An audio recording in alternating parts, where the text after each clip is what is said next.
Okay, we're live. Welcome to the Gordox Pub, where it's always fabulous. I don't know. Gordox Pub, where we, I'm really not prepared for tonight's opening. Welcome to the Gordox Pub. We make it up as we go along.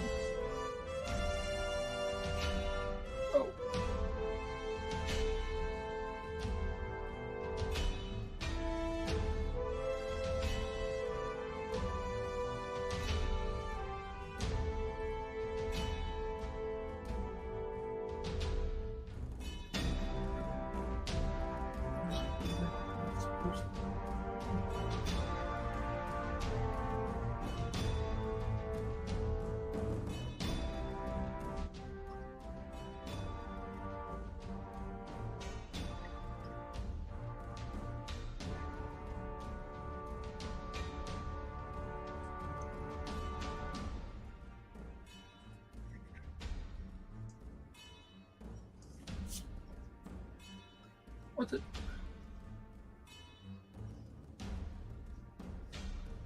Okay, well, if I could stop having technical issues, that would be great. Because my thing went on mute. I know you did not tell it to. Anyway.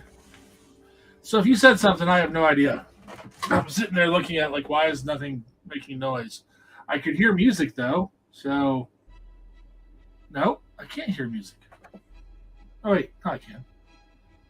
Wow. Old man tries to figure out the internet.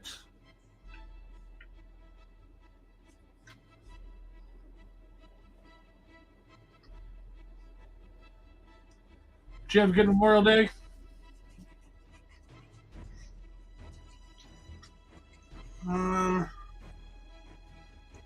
Memorial Day was what, Sunday? Monday? Monday? Yesterday? It was alright. Sunday was not a great day. What was going on Sunday? It just wasn't a great day. Okay. What I started off doing was thinking that I was going to go find replacement pens for the inking pens that I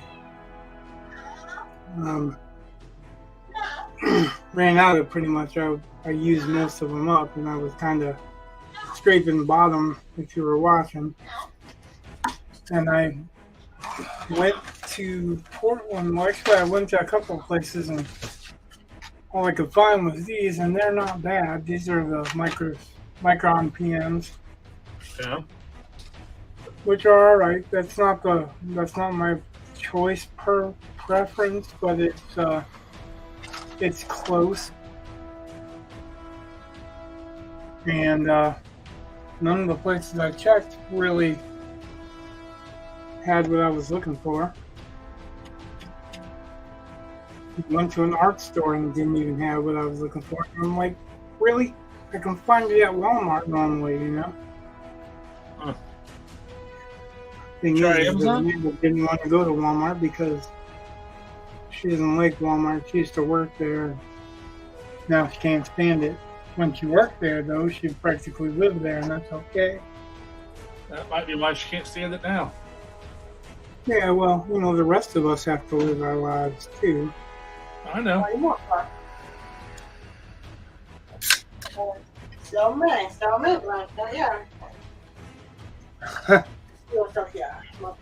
Well, yeah, you want to come and say hi to him.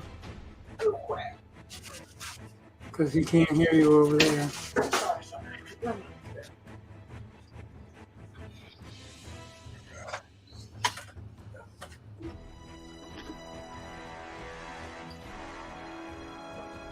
Hi, Brett. Hi, Eli. Josh, I'm up. Can't wait. Let me go, Mom. Can't wait.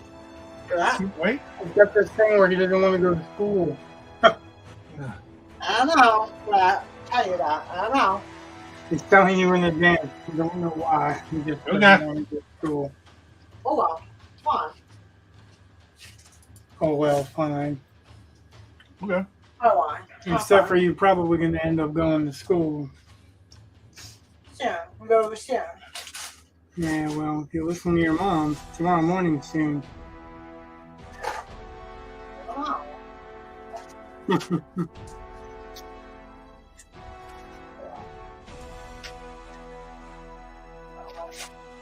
Well, what's that? Yeah, me too. Well, what's that? You slept well? Yeah, but you? I mean, you want to bed? I know. That's us. Tricky. Okay.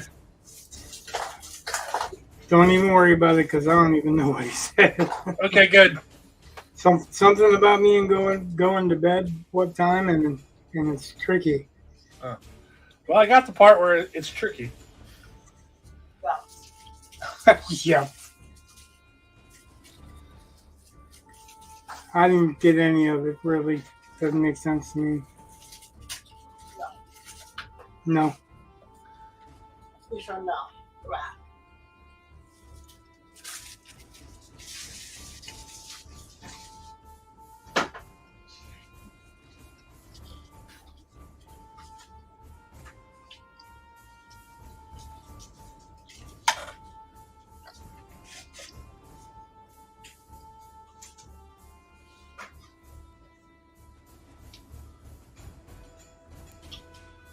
So I saw a video today about it was from that Book Fox guy again. You know, you watch one video, they start popping up in your feed, and he was talking about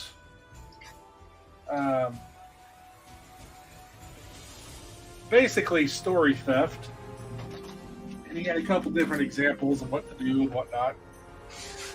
All right. One of which was kind Story of theft? You mean like idea theft or plagiarism? it depends on kind of what it was, because like one of the examples was there was a woman who's written I think one book on writing, and somebody contacted her and she discovered she was selling lots of books on writing. She just had not written any of them, nor was she getting the checks. So someone stole her name and put it on their books. And I thought, wow, that's an idea. So Why didn't I think of that? I'm not exactly sure how legal that could be, but I was like, that's a neat one. You know, getting credit for stuff that you never did. But apparently it was ruining the girl's brand because the knockoff writing books weren't as good as what she was capable of. So just I thought that was kind of interesting to see, like, story or the idea theft to some extent. You know, there's nothing you can do about it, and that's actually one of the things the video talked about. Like, Yeah, because you can't copyright an idea just the way you do it. but this was more specifically writing, like, and because one of the things the guy mentions, he's like, I don't care what book it is, you can find it online for free. And he's like, if you want to keep digging, you're going to find someone has put it somewhere online. And it's like, you know, you kind of have to let it go. Like it is what it is. And I thought that was kind of interesting because of where we are. You know, we're trying to put everything online. And that was one of the examples. There was a different page.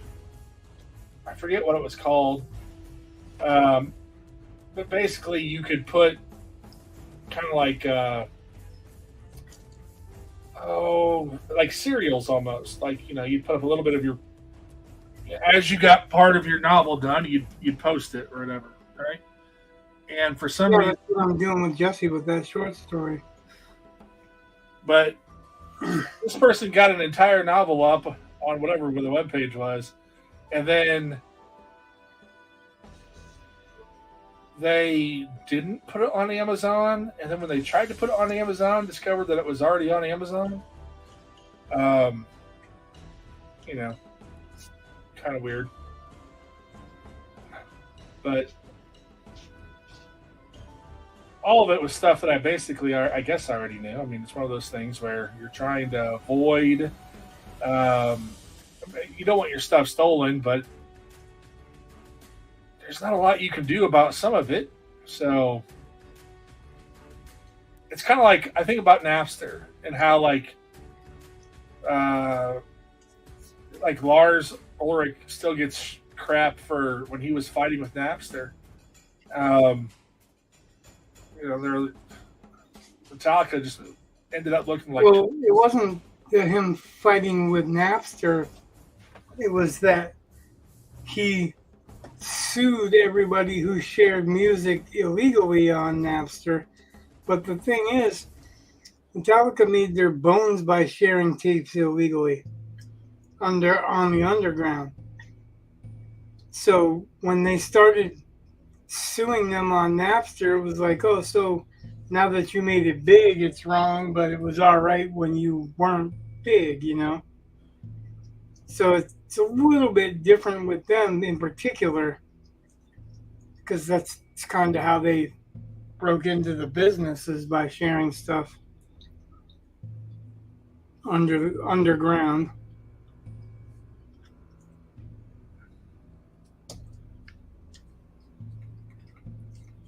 I'm really not liking this. It's a layout, not the final product. Yeah, I know, but I'll be looking at it later. Oh, okay. Let this be a lesson to everyone who's watching. Don't go for perfection on a layout. I don't care what I say. Don't do it anyway. Initially, I just started trying to clear this up so that I knew exactly what I'm doing.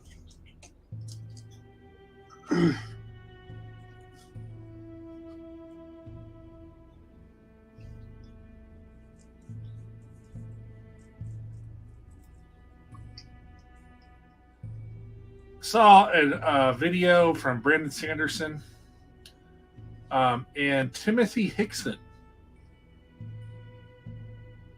which I've never read anything that's his, but apparently he has a YouTube, Hello Future Me, and he talks about world building and writing. So, okay, cool. But they were going through bad advice that he and Brandon Sanderson had gotten throughout their careers. Have you ever read anything from Tim Hickson? I don't think so.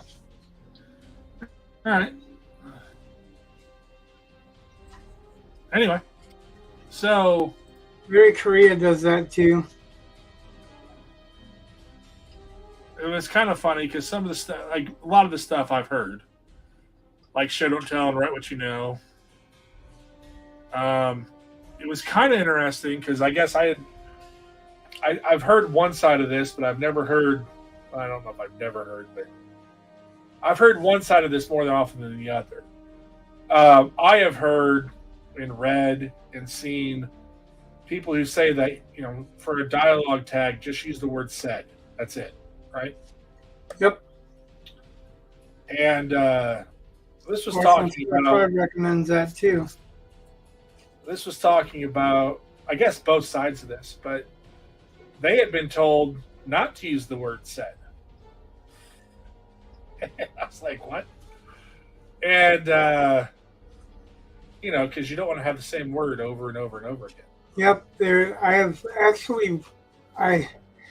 I took a writer corresponding course when I was younger that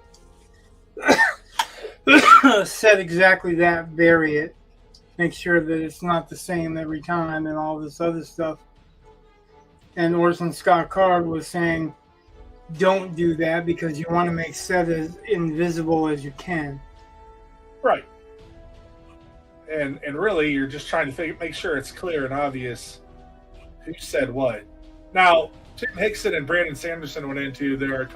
Brandon Sanderson has a larger list than just said, and he considers said and asked to be of equal weight. But he also has like whispered, hissed that he said his editor hates, and another one, shouted. I think he's like, those are the other ones you need. And apparently, yelled. What? Or yelled. Yeah. So Tim Hickson apparently came prepared. He brought receipts because he had run the numbers on several Brandon Sanderson's books, as well as Stephen King's and a couple others. He asked Brandon Sanderson to guess what percentage of the time he used the word said or asked. And Brandon Sanderson said 70-30. It's like 70% said or asked, 30% whispered, hissed, or shouted. And Tim said it was actually about 85% said or asked, and 15% the other ones. So not bad. But I just thought that was... I've seen that advice. I've also seen, like... And I've been on both sides of this. Whether or not you should say Sanderson said or said Sanderson. Yeah, I feel that that's splitting hairs.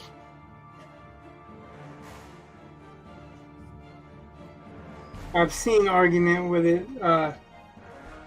Jake corrects me for sometimes, but his big correction is stick with one or the other. Yeah. And I disagree. I think that's okay to vary a little bit, especially when you want to distinguish that there are two different speakers. But I don't think said he ever works for me. Yeah. Like, he said works for me, said he doesn't. But if Right, it's I a agree. proper name, then said whatever, that'd be fine. That makes sense? Yeah. I tend to be in the name said category anymore. Yeah, I try to do that most of the time, but sometimes It sounds better it the just other way. doesn't serve the pros for me. Yeah. And Well, that was one of most those of the things- time, most of the time it does, but sometimes it just don't. As Sanderson has often said, he tried things out, and what worked he kept doing, and what didn't work he stopped doing, and so a lot He of these will actually change the gender of a character in the middle of the fucking chapter. I can't do that shit. Wait, they do what? How do you? Like, he will change the gender of a character. Like, when he first started with Vin, it wasn't a girl. Okay. And in the middle of a chapter, he decided he wanted to see if it worked better as a girl, and he did. Oh, okay. But, he goes back, and this is the first draft stuff, but I couldn't do that. Like, Well, I- so he I- talked about that a little bit. I thought you were saying in his finished prose. Which, okay. No.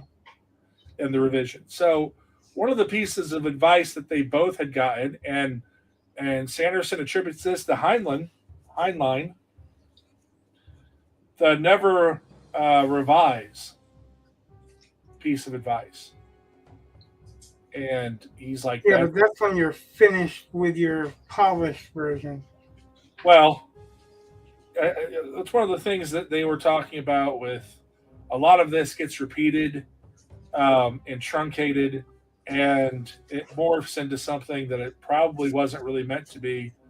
Although I've read Heinlein's essay on that, and it's not much about the polish. It's more just, hey, it's written, go try to sell it. You're wasting time revising when you could be writing another story. And Well, from what I read is that you don't change it after it's finished, which means it's polished, unless somebody's buying it. Unless it's to editorial, they're buying it and editorial discretion or whatever. Well, I think you know me. I revise. I revise all the time. Yeah, but I don't think that means in the process of writing. I think that means once you've written the story and then you go through and polish it. Don't go back through it 7 or 8 times, to redraft it over and over and over again. Once it's done, don't kill it. Just send it out. Don't change that again until or unless somebody buys it. Have you read the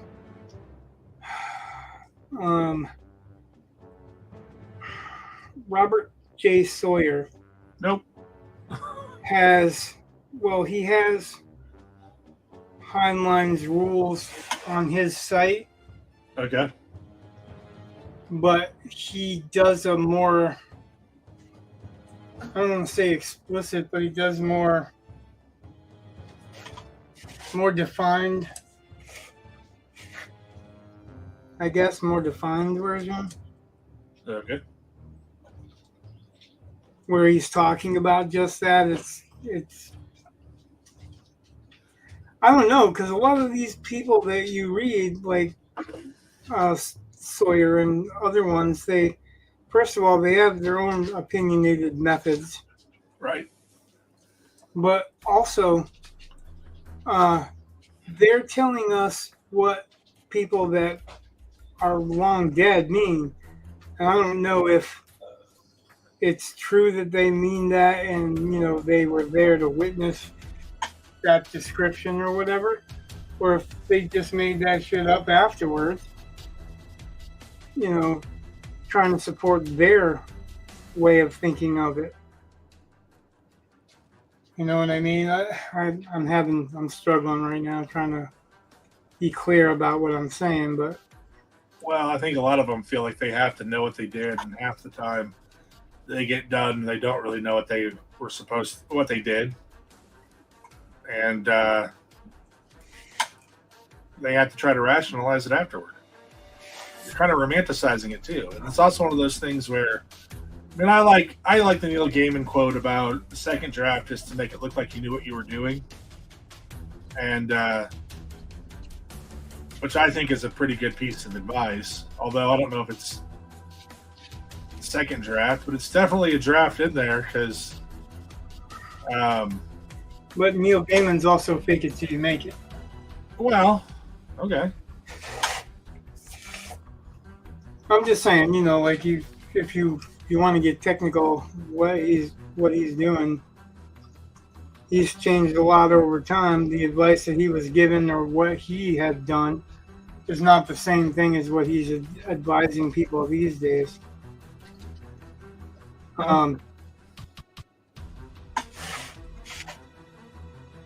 I'd still argue that, there is some draft where you need to make it look like you knew what you were doing, and you don't have to do it all in the first draft, especially if it's going to stop your forward momentum. Or, you end up with people who rewrite the first chapter over and over and over again. Me. And Dean Koontz. Dean Koontz is notorious for it. Matter of fact, when he was doing Frankenstein, he enlisted other authors to write with him, Ed Bain and Kevin J. Anderson and another one, and then decided that he just couldn't relinquish control. What I was going to say, though, is that Larry Correia was saying that Dan Wells, and Dan Wells is a friend of Brandon Sanderson, too. Both of them were talking about Dan's method is that he throws pretty much anything down in the first draft because he likes to rewrite, he likes to edit, he likes to polish. So that's his thing. So he wrote. Oh, I Am Not a Serial Killer. Okay. They actually made a movie of it. Christopher Lloyd's in it, but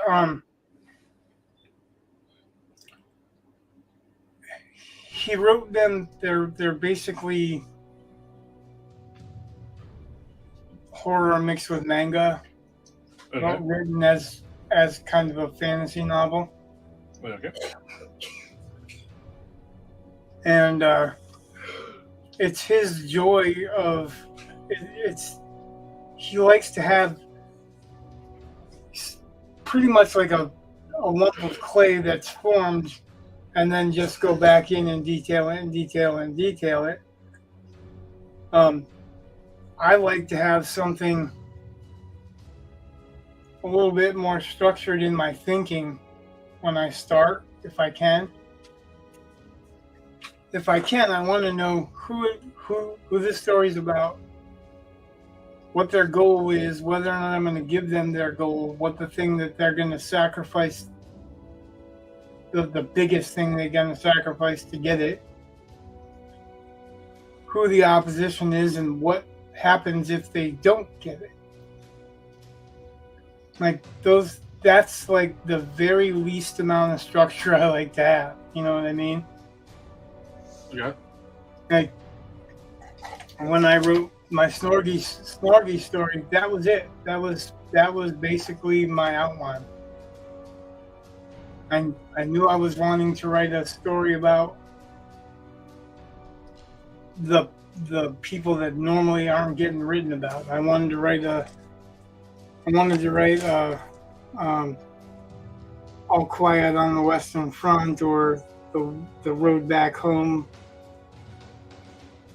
and dedicate it to orcs and those things that were enslaved by the Dark One. I thought that was a twist right off.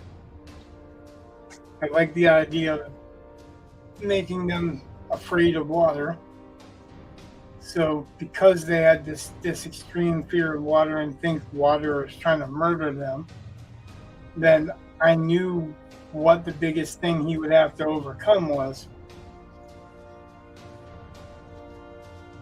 And then I knew what the mission was from the beginning also. So what was going to happen if he didn't find the Dark One, then they were pretty much going to be hunted down and obliterated. So I knew what the stakes were, right? And that's the minimum for the form. Like you can lay that on a fantasy form. You can lay that on a like an idea skeleton. You can lay that on a character skeleton. Just you have your basic. You have your basic plot. And I've always felt that if I had the basic plot, then I could work from that. But my whole life, I've been trying to figure out how to really create a basic plot that wasn't just a list of things that were going to happen. Because a couple of writers told me early on that a plot's not just a list of things that's going to happen. And then I talked to Kevin J. Anderson, who's probably a master plotter if anybody else is. And he basically told me it's a list of things that's going to happen. And you heard, John Brown and Larry Correia both say that what they do is they make a zing list, a list that makes them excited when thinking about a genre. Yeah. And a boom list, which is a list of things that they like to see happen in those types of genres, or would like to have happen, right? Yep. And then they link that list together, and that's the story. So on one hand, I may be seriously just overthinking plot, right? Yeah. But on the other hand, I want it to be right. So I've been studying plot my whole life, and the best book I've read on plot is Plot and Structure by James Scott Bell.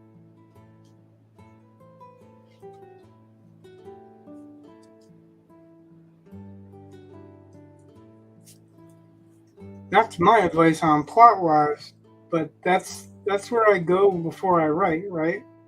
Is to try to get some structure. It doesn't have to be perfect, but it has to have some kind of, I have to have a roadmap. I have to have some idea where I'm going. That's what we've butted heads so much about, right? Is trying to know exactly where we're going.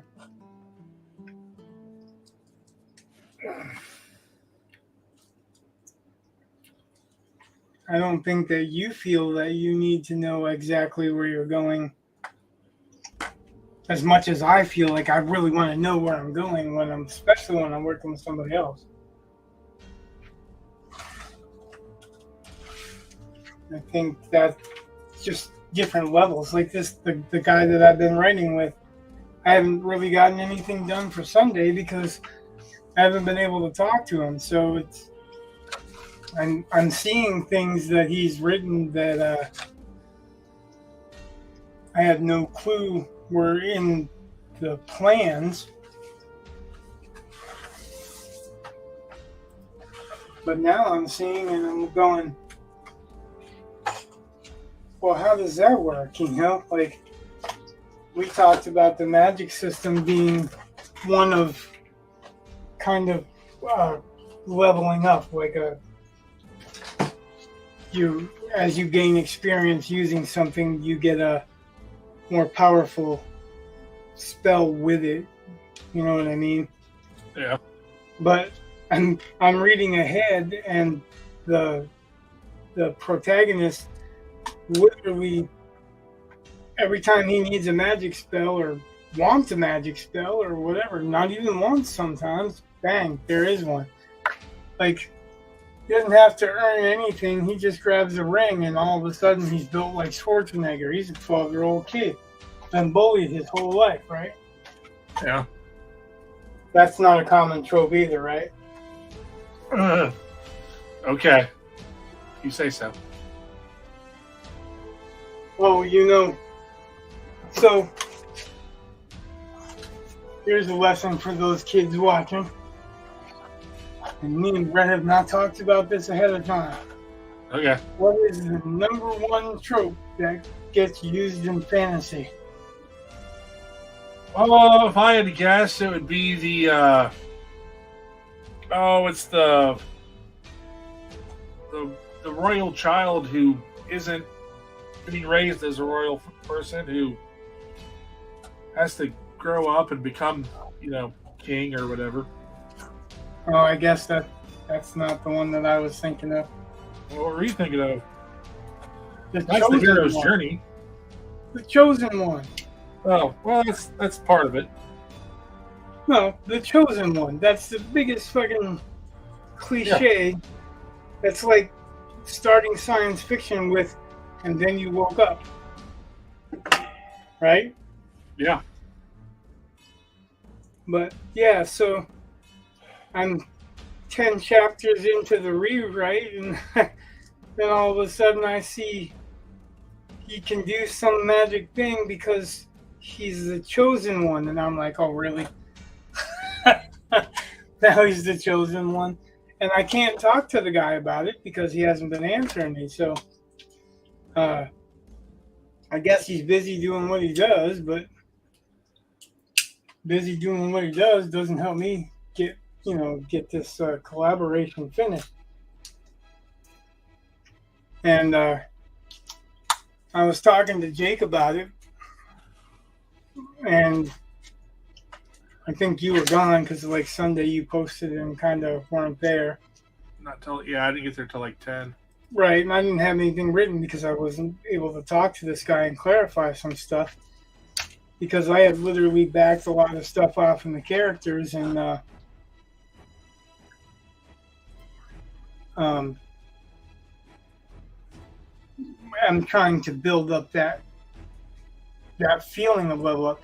He doesn't, it doesn't have to be level up, but it's going to. He wanted it to feel kind of like a video game, and for me, I'm thinking, well, and I'm outdated with video games, but I think they probably still have that same structure. When you're leveling up, you have to use something for a while to level up.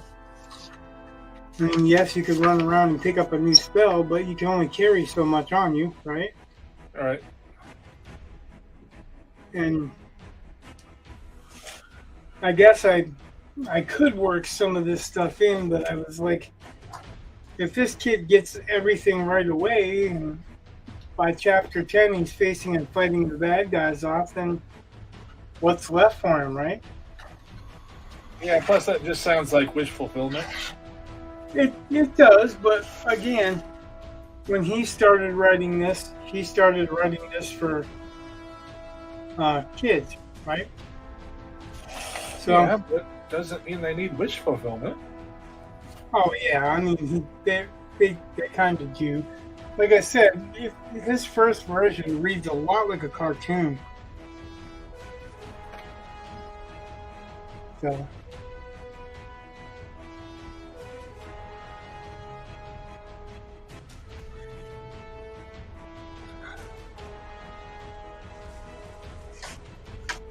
It reads a lot like a cartoon.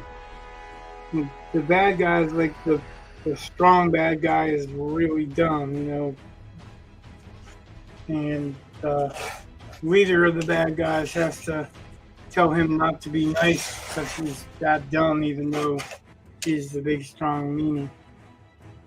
Oh yeah, that was something. I haven't seen this video that I can think of.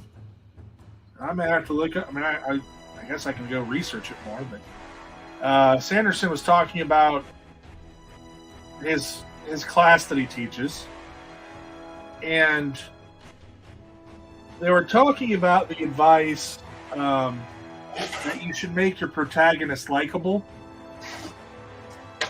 and they thought that was probably bad advice. Like, not that it's a bad thing, but it's not necessary. And Sanderson mentioned he had like various, I guess, spectrums that you had to be, your protagonist needed to be high on one of the spectrums, and likability was one of them. Relatability was another one. What's that? Relatability was another one. Skill was one. Yeah, capability. It's just one of those things that, like, I got to thinking, one of my favorite book series, which I think is, it's weird because it doesn't have, the series of the books has very little to do with the books. So I don't quite understand why it has this name. But it's the Jump 225 series. And the main character, his name is, I think it's Natch.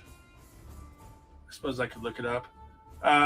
It's something like that. Natch, or I think it's just Natch. And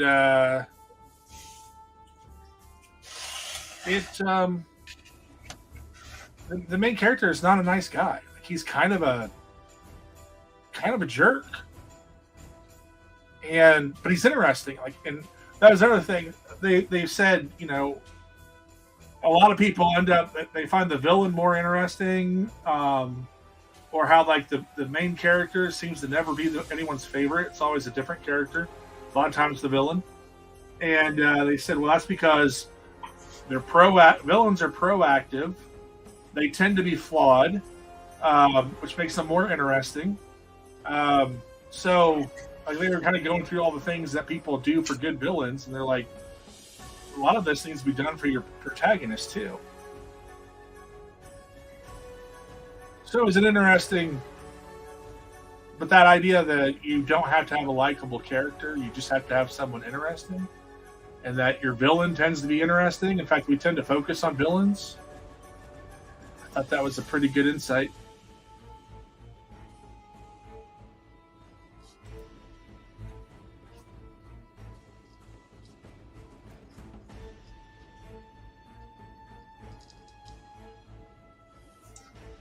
I don't know about that.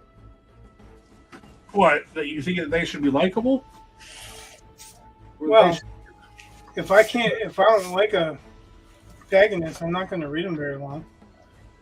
Well, there are, I think, plenty of examples of characters that become popular, even though they're not the most. Well, I mean, just off the top of my head, think about the TV show House. House was a jerk, 100%. Yeah, but he had 3 other protagonist characters. And Okay. they weren't. But notice they got rid of those characters every so often. But they kept House, because House is the main draw. And he's not likable. He's No, it's a foil. interesting. If he doesn't have the foil, it doesn't work. Well, okay, but that does show that it works. With a foil. Okay. And that's one way of making it work. I didn't say that it didn't work. I said I don't know how true it is that you can't write a likable protagonist. That's not what they said. They said that And the advice was they hadn't had to gotten- have a likable protagonist. Right, and I hadn't gotten far enough into what I was saying to actually make a statement. And I'm just saying, I don't know that I read a lot of books where I like the bad guy better than the good guy. So, Now, I might just sympathize with the good guy, or I might like his foil, and I'm basically treating the foil like the protagonist. But I guess what I'm saying is that, like,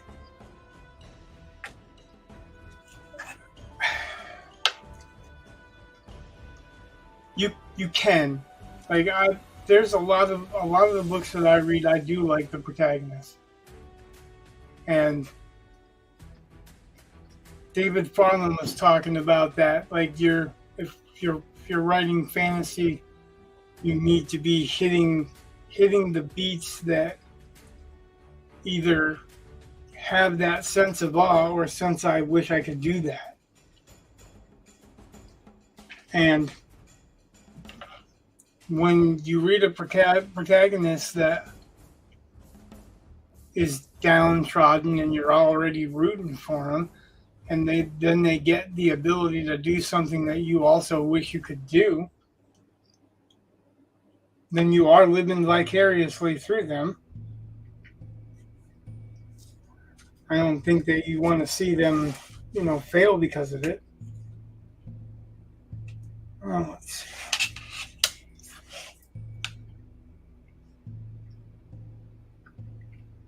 I was thinking.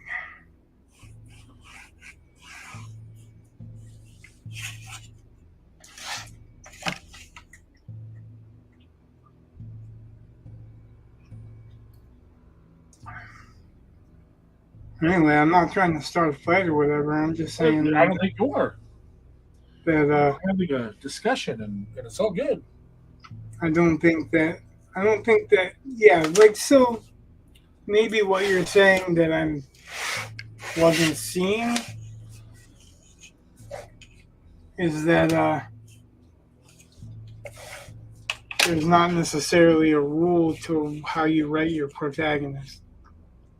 Yeah, that's basically what they were saying. They said that In fact, Brandon Sanderson goes on to say that the likable protagonist is easier to do. So if you're first starting out, he's like, I would recommend you do a likable protagonist just because it tends to be easier. But he was definitely on the side of, there is no reason why you can't have an unlikable protagonist if you do it right. And you can do it right. And it has been done right. And, I think when they say unlikable protagonist, I kind of think that that's not necessarily. I think it might really be more in a protagonist that appeals to parts of us that we recognize as not being the healthiest or most positive. Put it that way. So, when you have a protagonist who, says whatever he wants to say. I've heard Brandon talk about protagonists that don't grow. Yeah. And that being okay. He's referring to like James Bond and Sherlock Holmes and Indiana Jones, because they don't grow because we don't watch them to grow. We watch them because they're capable. See, that's funny because I don't think anyone ever. Like, I agree with you, or Sanderson, whichever. I don't care.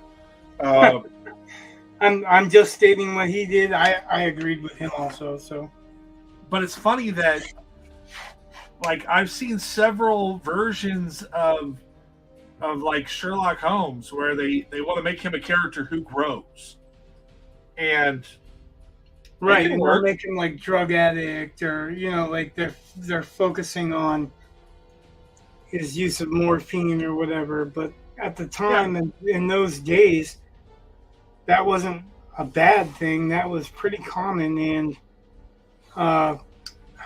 what's his name? The famous psychiatrist. Well, I'm going to guess Freud. Yeah, Freud. Okay, because we're talking about drugs. Because he recommended the use of them, especially cocaine. Yep. Later on, when they started figuring out how to distill it. But yeah, I mean, so that's a product of the time, right? But like I'm looking at, like, I'm thinking like the two TV shows, the one from the BBC with Benedict Cumberbatch, and the other one, I forget his name, but it's Elementary. It was on CBS, and they had a female, Joan Watson versus John Watson, and, and both of those to some extent try to make Sherlock into someone who grows. I don't think that's true of the English one. Yeah, not trying to start a fight or anything, but I don't think that's so much true as because I don't think he ever does. I really don't think in the English one that he ever does, because he's still right up until the end does some fucked up shit to his friends because he don't really care how they feel. See, but I think that's kind of the point of the British one, is that now he actually does care about Watson, and it develops over the course of the seasons. And he's even the last season, he was protecting. He's protecting people, and that's why he does it. But I'm not saying that it's a good tech. I'm just saying it's kind of interesting because they also do the same thing with. They've been trying to do it to Indiana Jones, make him grow, and part of that's because they want to get a younger actor in. So they tried to figure out some way for him to hand off. It was like Johnny Lee Middleton. I don't know. It was the guy from Train Spotting, Johnny something. Oh, I don't know.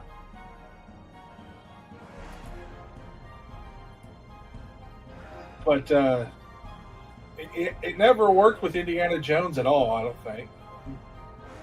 And I've heard people try to, they've been doing that to James Bond. They've been trying to make him grow as a character, and it tends not to do very well.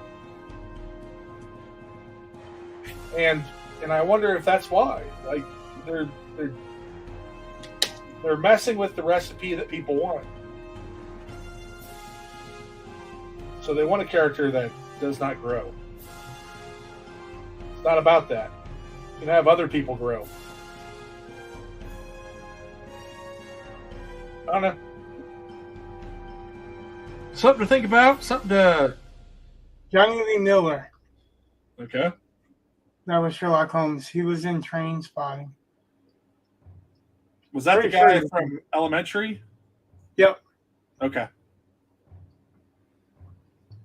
Aidan Quinn's in Elementary too. And Lucy Liu. Well, I knew Lucy Liu. I know in the English one, it's the same guy that played the Hobbit that played Yeah. I know you're talking about. He's also in some Marvel stuff, and yeah, he's also in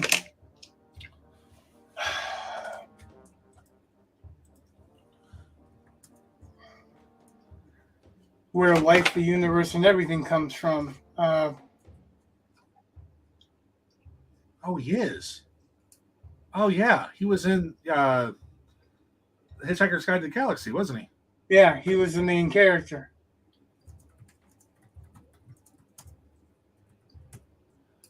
It's funny that we both know who we're talking about. Neither one of us can think about who it is, and that's just perfect. Well, his name's Martin Freeman. There it is. Yep.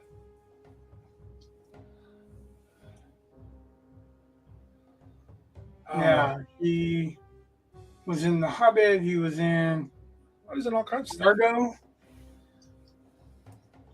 He was in Black Panther. He was Yeah. in Hitchhiker's Guide to the Galaxy. He was Arthur Dent. Who is Arthur Dent? Yep, he was Arthur Dent. Really? Yep. Okay. Look it up if you want. Oh, I believe you. I was like, okay. Yeah, he was the main character. I was surprised too, because it's one of those things where I watched it before I knew who Martin Freeman was. And then I learned who Martin Freeman was after that. And then I was like, oh, I've seen him in all this other stuff. That's like in Black Panther, right? Right. Like, he's a small guy, like a scientist, small part. Yeah. Kind of like He the plays dude a that part- played Baron Harkonnen being in Thor. Oh, no, he plays a character in Black Panther. He's more like Nick Fury, more at his desk type of Nick Fury, but still, he's a what's his name in that movie? I got the feeling like he was more like a philanthropist, scientist type. No, he works for Shield. He works for the government. Everett Ross, that's his name. Oh, General Ross is. Oh, I don't know. I don't know if it's connected, actually. It shouldn't be if one's British and one's not, but although I don't remember what his accent was. I'd have to pay attention. Well, they're actors anyway, so whatever. I know. Yeah. U.S. State Department employee. That's Everett Ross.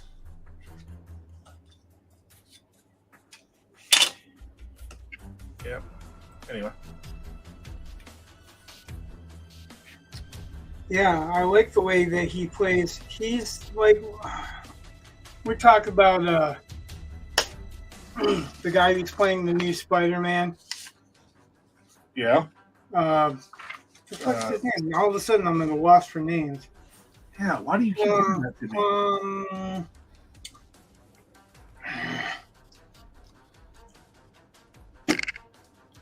Tom Holland.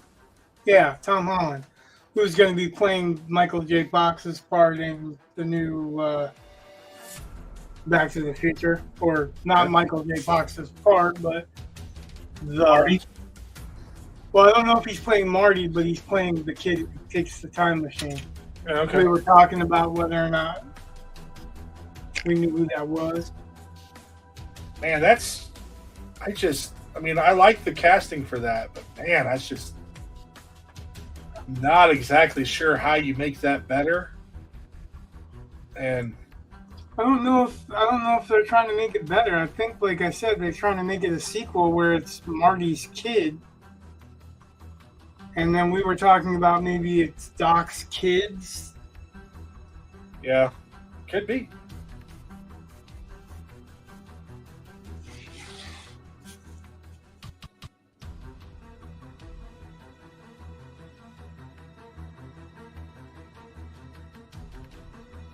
Right, yeah. But anyway.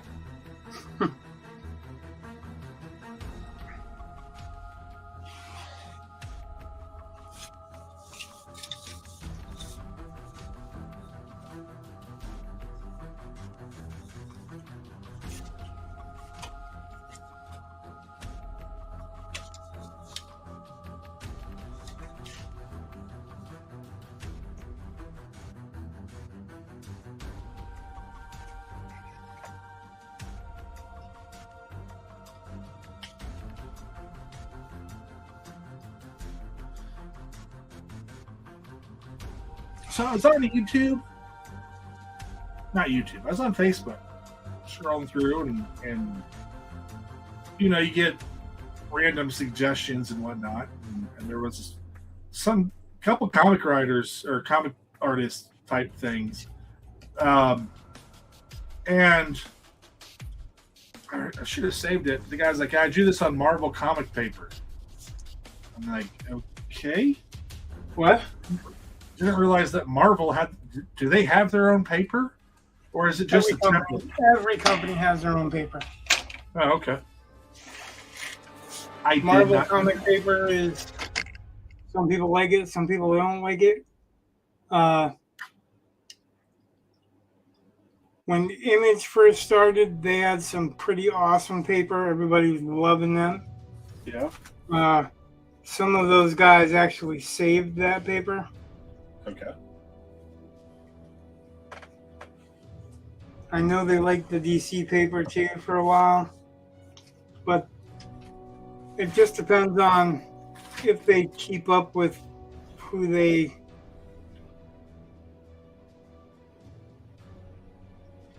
were going through. Oh yeah. And Todd McFarlane's got his own. Doesn't even have paper anymore. His is a program. It's not a program, a template. Yeah. That's got his blue line template for Todd McFarlane Productions. The trick is, if you draw on DC paper or Marvel paper and you create something, guess who owns it? I'm going to guess you're going to tell me whoever owned the paper. Because the paper is copyrighted. Okay. That's one of the things that the Image guys, when they left, realized that all the stuff that they drew, that were when they were working for them, they were under contract, so they didn't own any of it.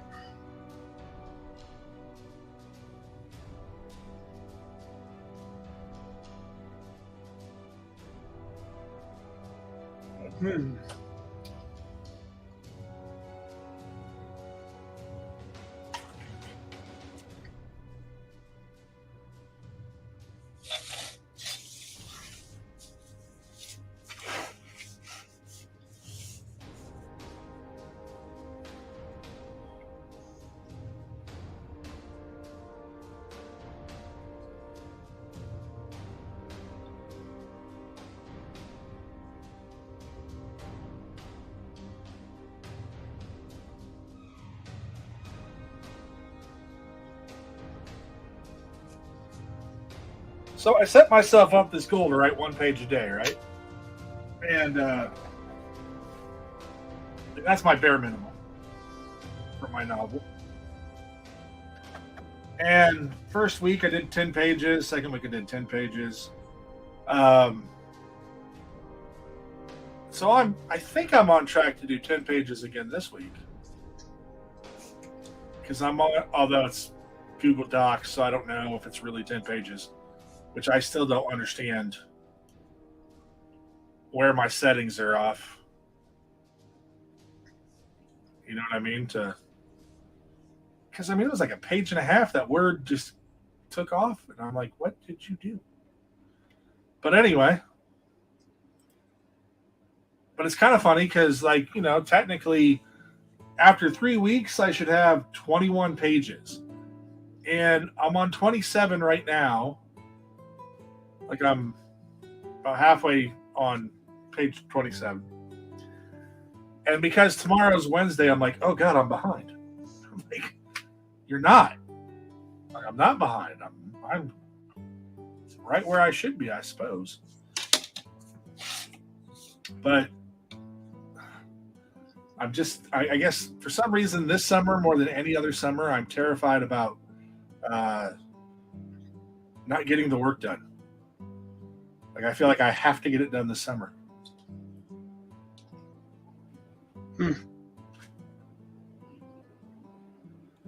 Which I suppose, since I took,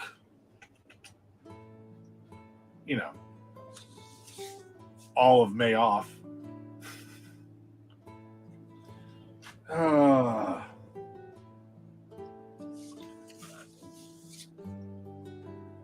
just felt like I should, be getting more accomplished. But really, if I stopped going to work on May 1st, and today's the 28th, I guess I am pretty much, I guess I am a little bit behind. I should have 28 pages done.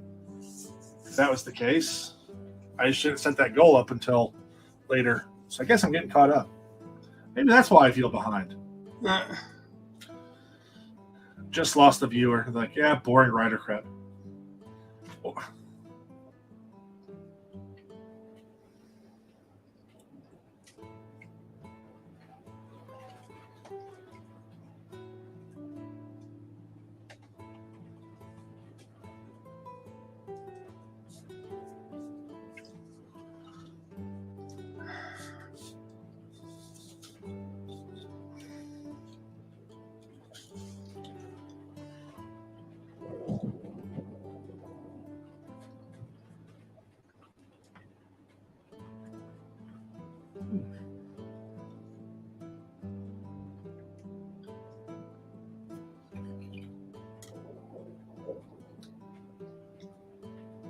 Well, that viewer probably either they'll be back or they wouldn't be back anyway, so whatever. It'll be okay.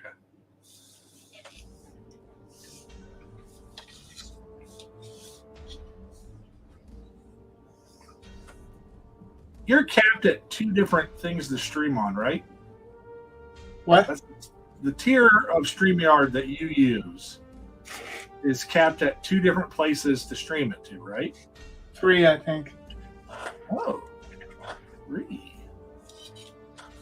Interesting.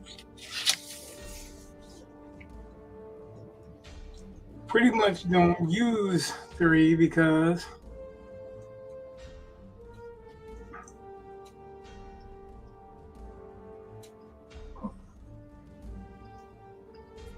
I don't have. Oh, I was going to use Rumble. Yeah.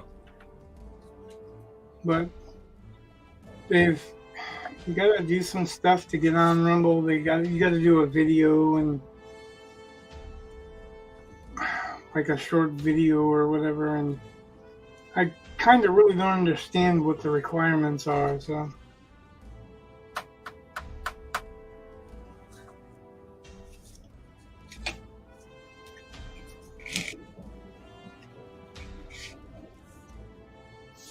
Okay. Well, I'm not looking at that. I know Rumble is more conservative friendly than the other ones. Yeah. And I know some comic theaters and some other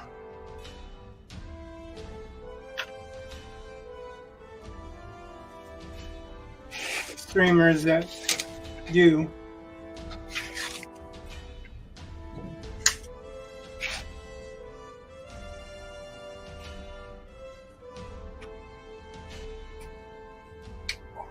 I gotta admit, I don't want to spend a whole lot of time on this. I'm already jammed up with my time, all the stuff that I do. Yeah.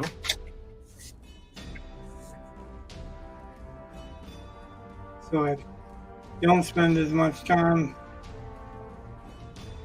reading about Rumble or figuring out OBS and all that, because I want to be able to do this stuff when it comes time. This stuff's hard enough. Yep. I'll look into Rumble for you tomorrow. I'll see what we can do.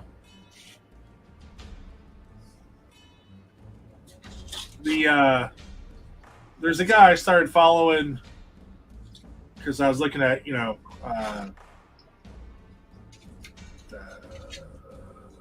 OBS stuff. And he has a channel. He talks quite a bit about OBS, and I was like, yeah, okay. Anyway, he just put out a video about using OBS to be on Rumble, and he was saying that he tends to get more views on Rumble than he does on YouTube, even when it's not political, and it's instantaneously like there. I think there's more money in YouTube eventually, but Rumble might be more money at the beginning. YouTube pays bigger. Right. It pays you a bigger percent of advertising dollars and all that other stuff. Right. But like I said, we reached a certain point, and now we've got an audience, whether it be one or three, that pretty much watch steadily, right? Right. And we're losing watch hours now that we have a steady audience, which is kind of bullshit. So how am I losing hours when more people are actually watching? Watch hours depend. It doesn't, like it adds up. So like it's cumulative. It doesn't matter if you have 4 viewers.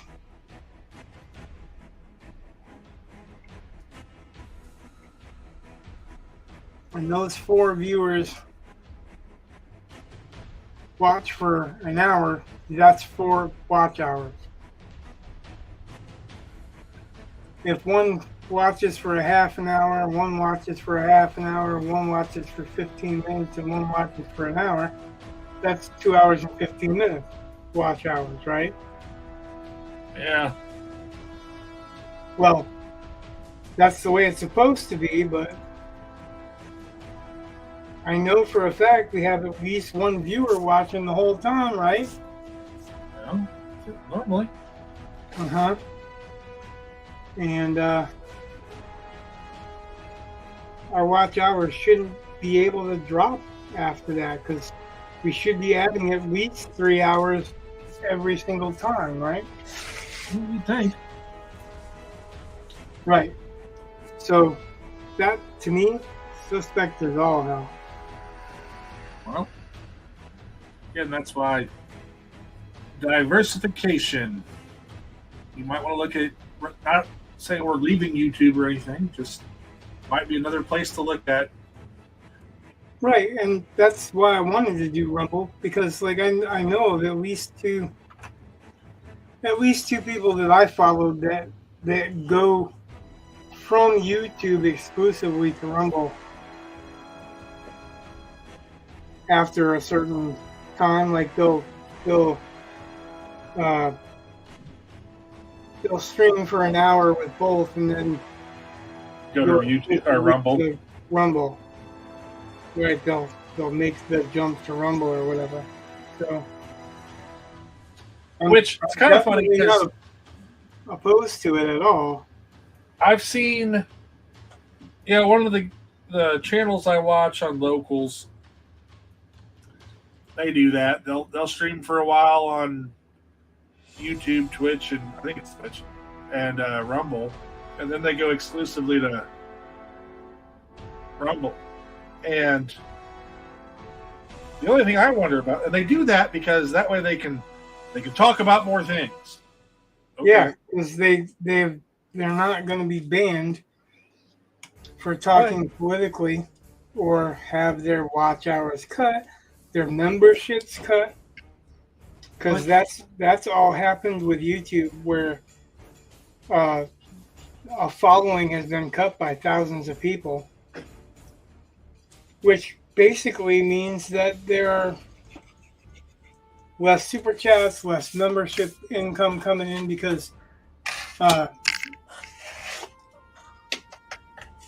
when you do a membership, say it costs $5 a month, right? Yeah. That $5 a month, you do something special just your members can do, or maybe do a giveaway only your members can get in, or something like that. Right. And they pay for that membership, and that supports the channel. So you get most of that membership money. I mean, obviously YouTube makes a percentage of it, but right. Why would they cut? Like if I had 500,000 viewers, why would they cut 100,000 viewers? Why would they, wipe out a bunch of memberships for no particular reason? It's a control issue, I bet. So.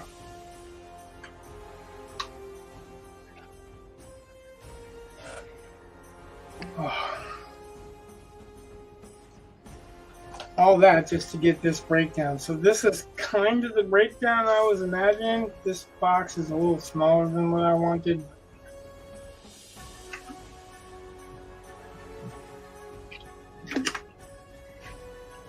When I put that script, so those 3 pages are together, that one big scene can just be in a big panel right here. The scene with her and with his reaction, that can be in the same panel. Okay. And then this one can be the start of running, you know what I mean? And then you'll have some weird faces, and then you have the... Actually, I might break this down and do some weird faces and then do that whole silhouetted description that you did, roughly. Yeah. In here, and then have the run in here, and then the cowboy shot, as you keep liking to call it, here.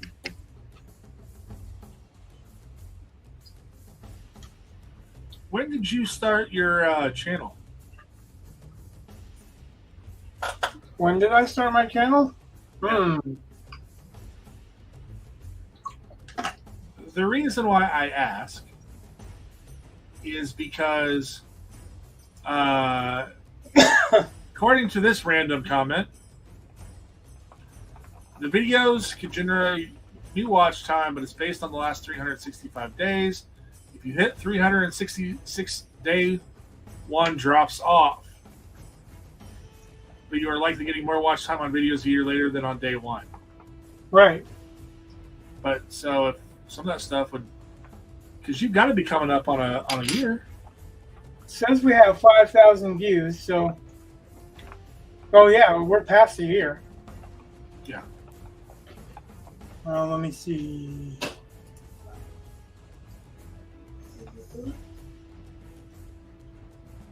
Analytics are only telling me 28 days, so. Don't worry about it. Like, we'll look into it, but I'm just saying, most of the advice on this wonderful Reddit, this random Reddit that I found, that I'm going to base all of my answers on because I know nothing. Oh, crap.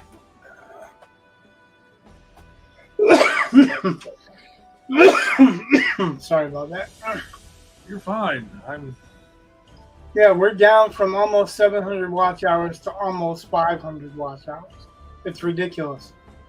There's no way that we built up 20 watch hours a day, and we're leaking them off, because in the beginning I didn't get pretty much anybody watch for a long time.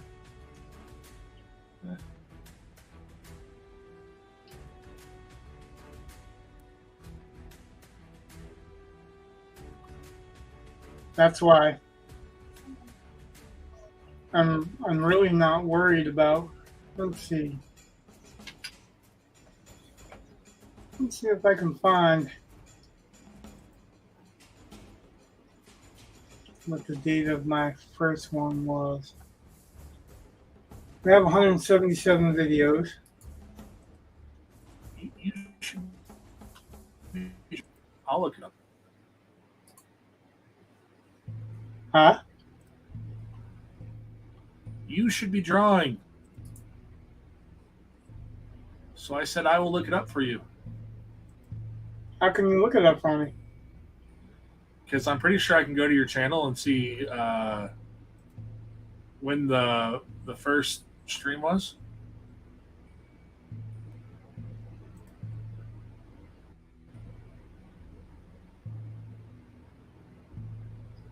Oh yeah, dear Lord, definitely. Yeah, several of First these one are is in your old. January 30th, 2023. Uh-huh.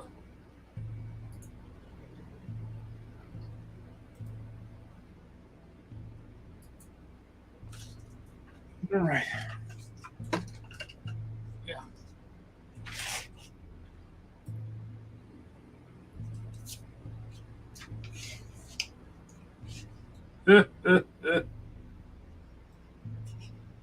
Oh, I'm looking at some of your older ones.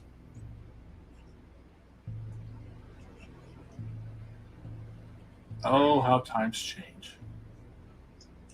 You mean we live, we learn? Yeah.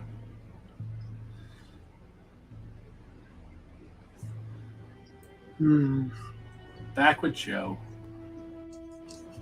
Right? You want to see something screwy? Look how long Joe ain't been here. Yeah. That's a really good Raphael. Raphael's the one with the size, right? No. Which one had the size? Well, yeah, Raphael had the size, but it's the last Ronin, Oh, okay. which is actually, I think, Michelangelo. Okay. He's Well, I just the saw the last size. survivor. It's black and white, so, you know. Huh? It's black and white, so there are no colors to differentiate, and I can see the weapon. So, it doesn't have a name on it. It just says draw stream, fun draw tonight. But it's a good drawing.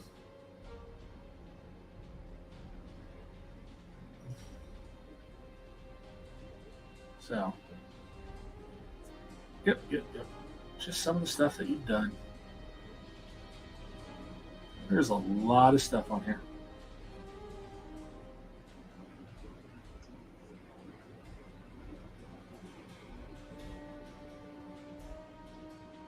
Anywho.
So I saw an article with George Lucas talking about he was responding to critics that Star Wars was too white and male,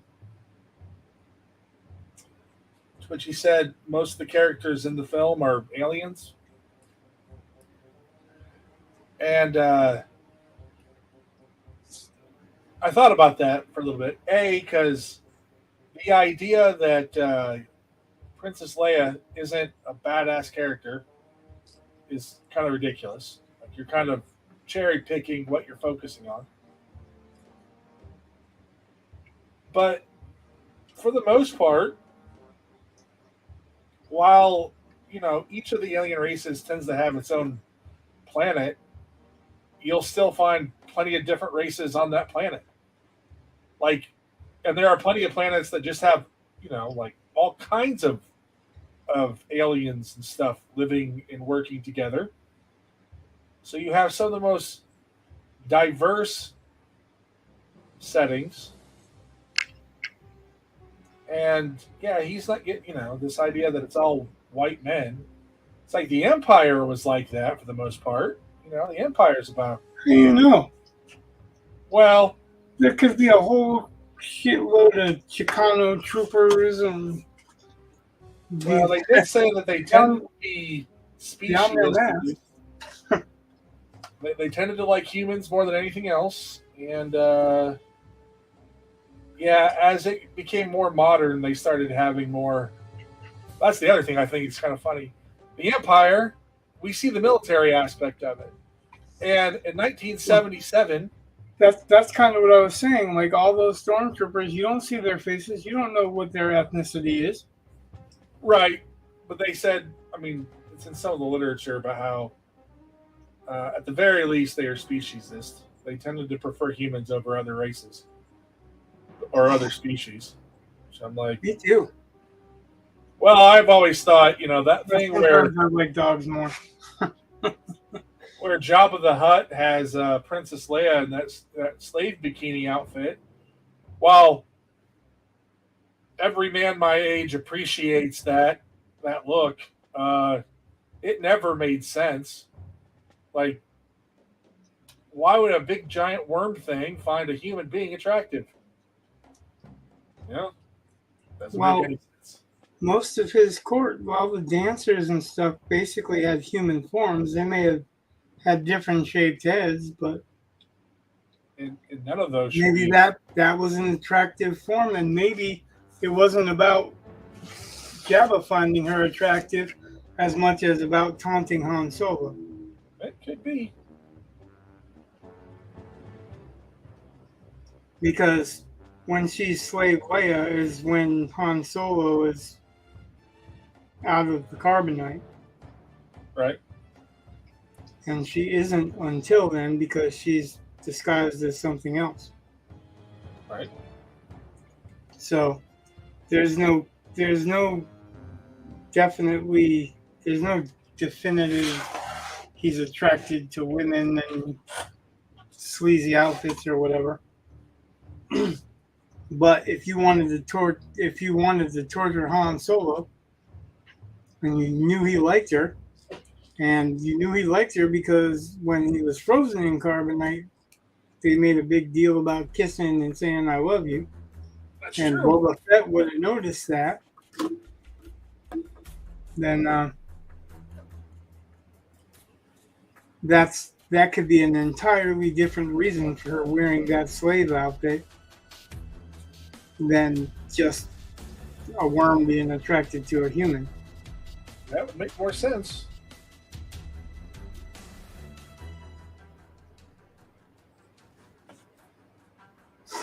That's why we're a coalition of warriors. Yeah. We're a pair, anyway.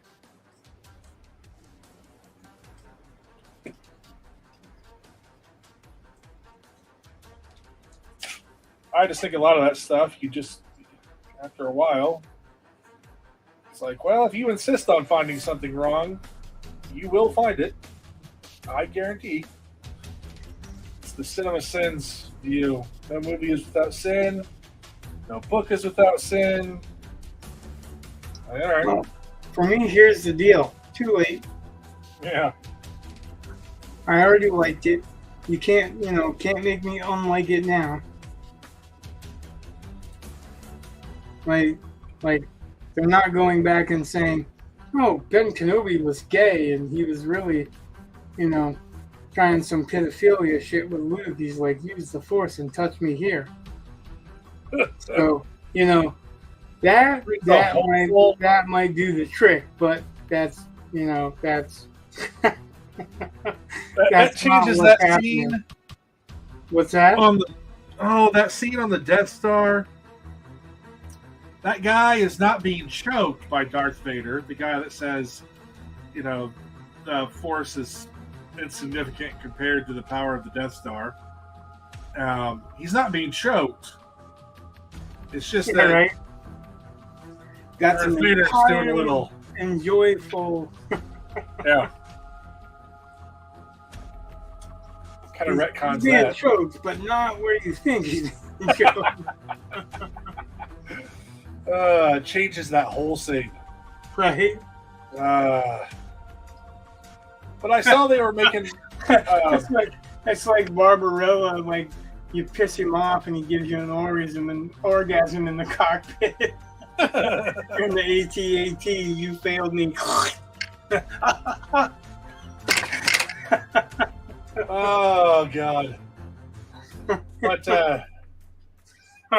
General Veers, prepare your men. They're remaking. Totally inappropriate. Yeah. They're remaking Time Bandits. Another movie they don't need to really remake. Well, I'm on two minds of this. On one hand, I'm sure you can make it visually more believable. But overall, yeah, I don't see why it really needs to be remade. But whatever. And they're not going to use any. There's no one of short stature that's part of the Time Bandits. Whatever the appropriate term is. And the lead Time Bandit's going to be a girl. Oh, of course. And Munchausen. Yeah. So I thought about this, and I've kind of seen this argument before when they race swap people, but I haven't seen too much when they gender swap people. But yeah, can you imagine if you took a traditionally female character and made him a man? Yeah, right. All you do is just switch the genders. It would not work. Like Amy Potts in Ghostbusters?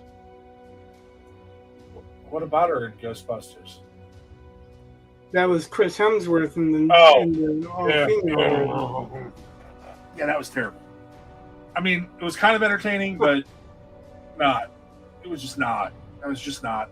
No. Just something I mean, I don't know. They always want to say women can do anything men can do, but there are certain things only women can do. And it's like, really? I mean, give birth. Other than that, not a whole bunch more.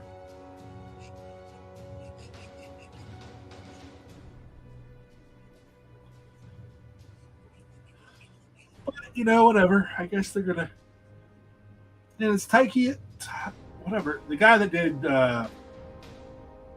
Thor, Love and Thunder, and Thor Ragnarok. Taika Waititi. Yeah, the guy that wasn't he doing Black Panther too? I don't think so. He might have been, but I don't think so. Are you sure? I thought that's where I knew his name from. Maybe I was wrong.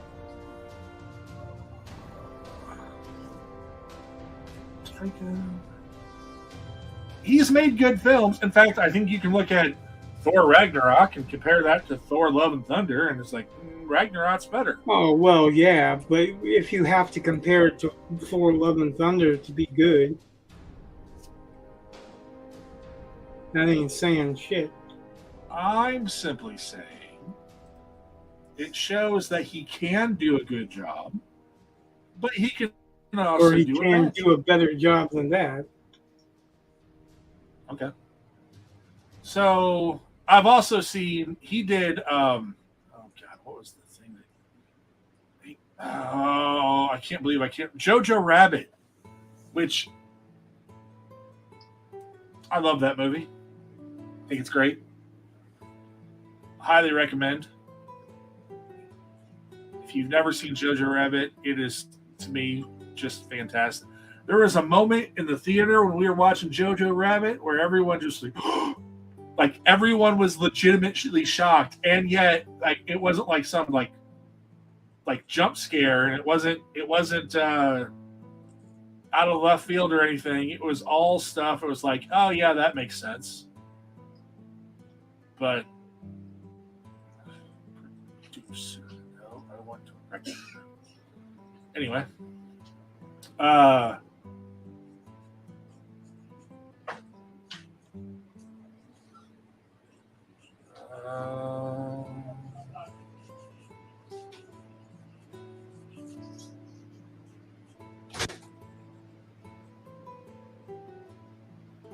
yeah, I don't believe he did any of the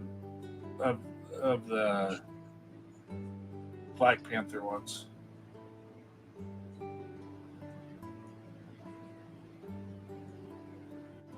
He's been in Our Flag Means, or he's directed Our Flag Means Death. He's done some Mandalorian stuff. What We Do in the Shadows. He's done several things, but the Marvel stuff is all tied to Thor.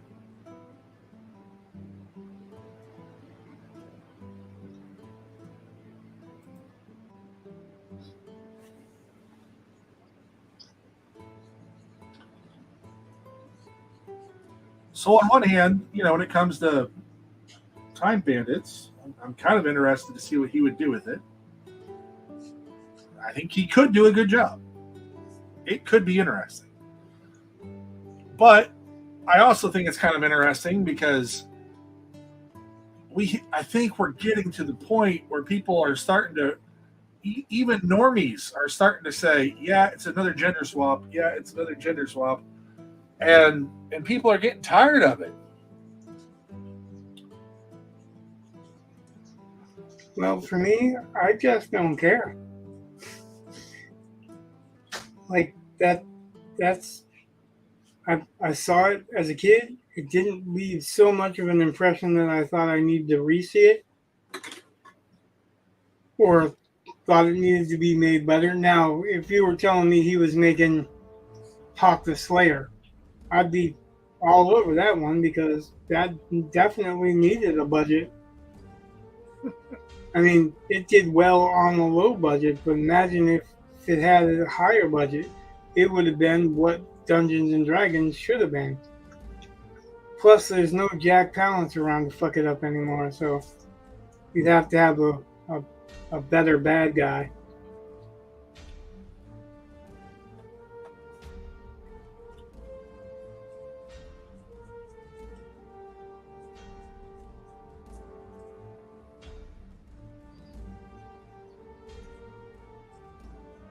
Have you seen the newest Mad Max film, the one that just came out that apparently is bombed? Nope. Well, that's statistically more likely than not. I have not seen it either. I didn't really have the chance to go this weekend. Sorry, no, I was laughing because Eli just started cracking up out of the blue. And I really love it when he starts laughing and there's, no tickling or that kind of thing to provoke him. He just, out of the blue, starts chuckling and cracking up every time. Something caused some mirth. But, like the last Mad Max film, I thought was fantastic. You thought Fury Road was fantastic? Yes! Oh. How wonderfully neat. Not me.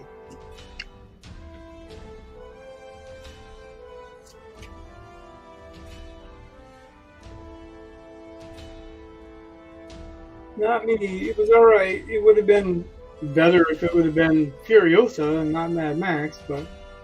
Yeah, Mad Max is kind of shoehorned into that one, and I don't understand why. Other than that's the property, that's the IP. Yeah, because that's what sold it, because everybody expected they were going to see Mad Max. And I didn't mind... That was a joke. And I fucking hated the plot that, we run out all the way over here so that we can run all the way back. That's just, meh. Yeah, I could say structurally that's probably not the best. But the stuff they were doing, I mean, I just think it's visually neat. I think the world building is superb. And that's probably what I got to... Although, oh God, what's his name? The guy that played Bane that also played Mad Max. Tom. Yeah, that's what I'm doing too. Tom Hardy. I didn't mind him as Max Rokitansky. I didn't buy it. I tend to like Tom Hardy, so I could be biased. He's all right. I'm not particularly. It's not against him that I don't like him as Mad Max. I just don't like him as Mad Max. Well, that's fine. I don't think Chris Hemsworth's going to be a better Mad Max type. I just don't think that's. I don't know. They should have moved on. They have the ability. He has the ability. He has the world. He doesn't need to have Mad Max, his name in that world. Obviously, the new one, right? Furiosa, whatever, doesn't. So that just proves that he didn't in the first place. You're gonna go and see it or not, depending on whether or not it looks visually interesting to you. The thing is that after a while, they're all just car stunts. People doing stunts in cars in the desert. And while I like it with the Mad Max setting, it just kind of loses something when it's just the same thing. What are they going to add new this time? So that's the thing is that all Mad Max movies is they added a little element. There's no revisiting any of the cities. Like the original one, what you see in the follow-ups doesn't exactly progress from what you saw in the original one. What you see in the second one, that's a little bit different because that's kind of like an outpost and they kind of just circled the wagons around something. Yeah. But in the third one, they have an established city. They have two established cities. They have Barterville and they have where the kids are established that they have had a life. So then when you have Immortan Joe's car stand or whatever the fuck you want to call it. Yeah. They are not revisiting any of that stuff. The only thing they revisit is like they pretend they revisit Imperiosa, where her mother was or whatever, and not impressive. I guess it's just not impressive for me because they're trying to still capitalize on the Mad Max part, and they're really not doing anything with the Mad Max part.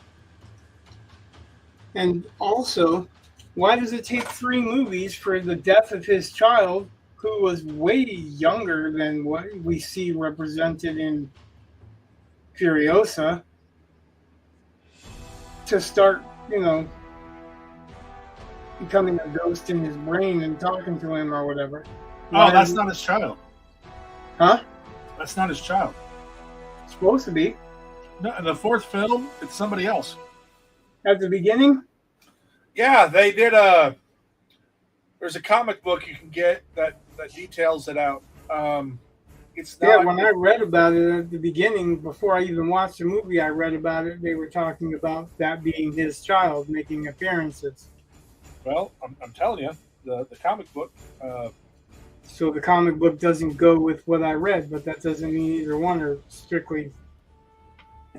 Well, except for the comic book is I think considered canon. And whenever what? I'm just saying, why would that comic book be more canon than an interview with George Miller? Because it wasn't actually. I mean, again, I don't know what you read, but I'm happy. I'm telling you right now, it's not. It's not It's not his child.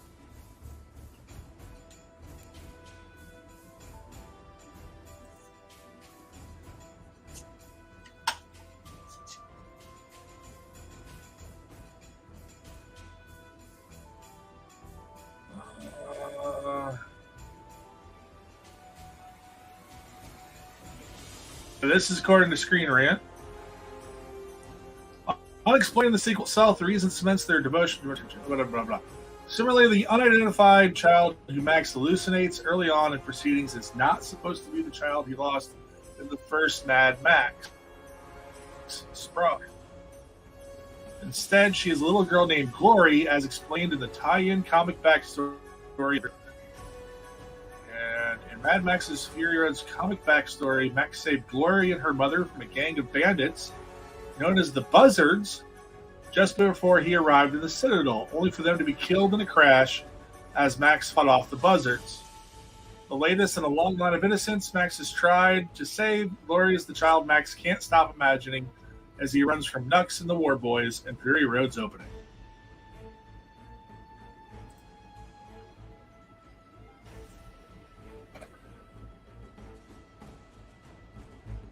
So, I don't know what you read.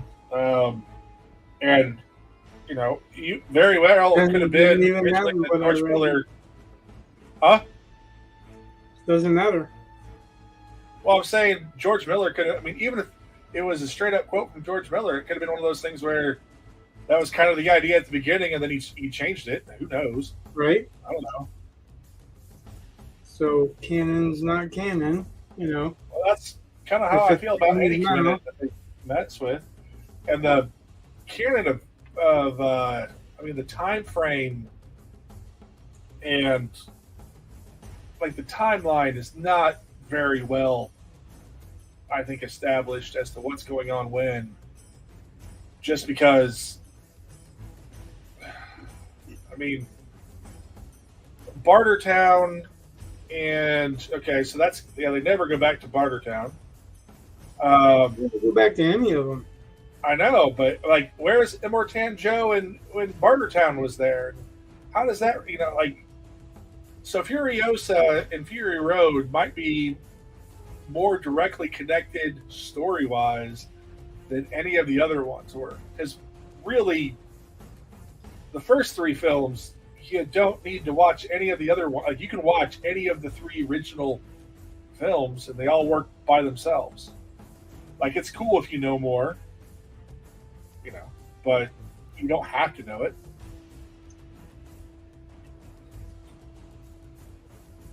Yeah, I would say it's better off if you don't know it. Well, I'm just saying, like the original trilogy, it wasn't like you had to watch the middle one before you watched the third one. It's like, all right. No, but the second and third one actually seem to be a progression of each other, whereas the first one doesn't. Well, the first one's supposed to be kind of like 2 weeks into like the end of the world, like running out of fuel and water, which is funny, but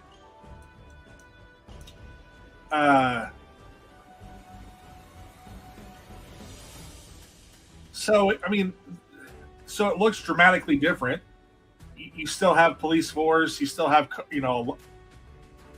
people, they still have stores and normal stuff. It's just it's getting less and less and less. Society is breaking down relatively quickly. But yeah, by the second film, society is gone. You have pockets.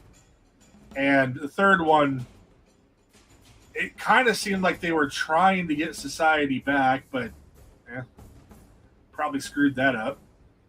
And then the fourth film felt kind of like a retcon altogether to me. Yeah, it felt like it wasn't Mad Max, it was a Furiosa film.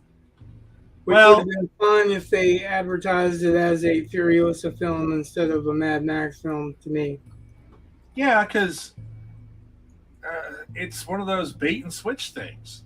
And that's kind of annoying. I mean, granted, I went and saw it I did not go to see it for Mad Max. I wanted to see the car scenes. But I also, because you knew that was part of a Mad Max movie.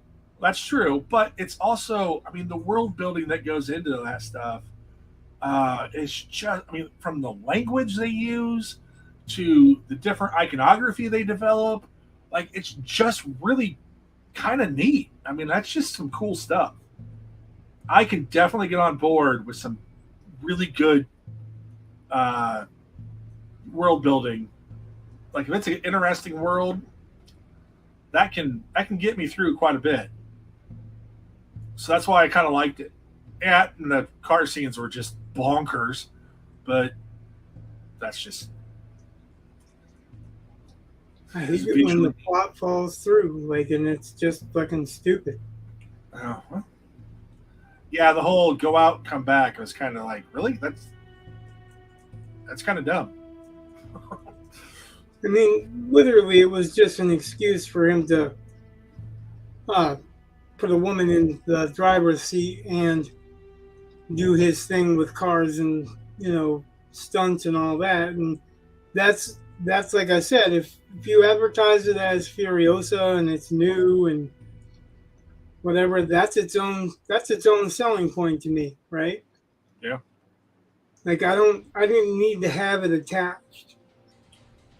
If it would have been its own thing, then I would have still been disappointed that there was really no point in it. But I wouldn't have been disappointed that Mad Max needed to be in it. I would have felt like it was more self-contained. Yeah. Why does he have to be in it? Why does she need to escape once Mad Max shows up? Why didn't any of this stuff happen on the last run to the Bullet Farm or whatever, right? Right. Just that's the problem that I have mostly, is that it was all for nothing, and it felt like it was. I hate movies that end up hopeless, right? And it really felt like it was hopeless, and it ended up hopeless. I don't think that one ended up hopeless.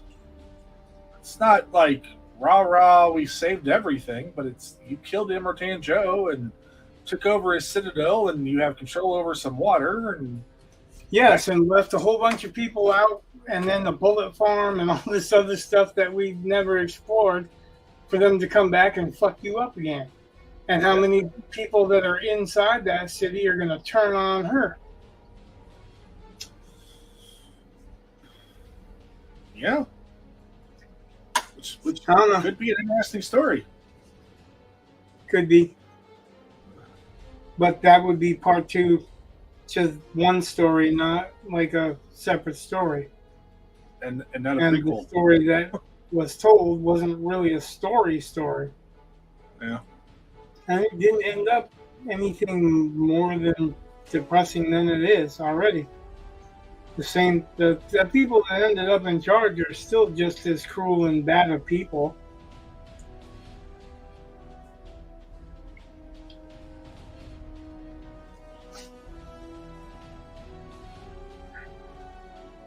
Just in their own way.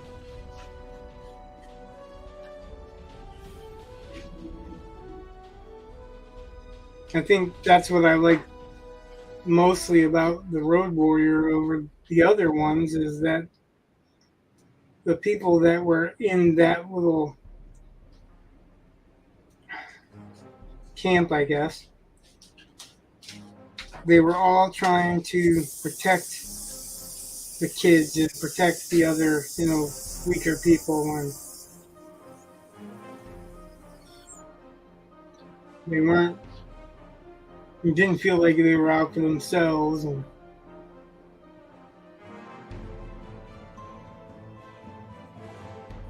maybe I'm wrong.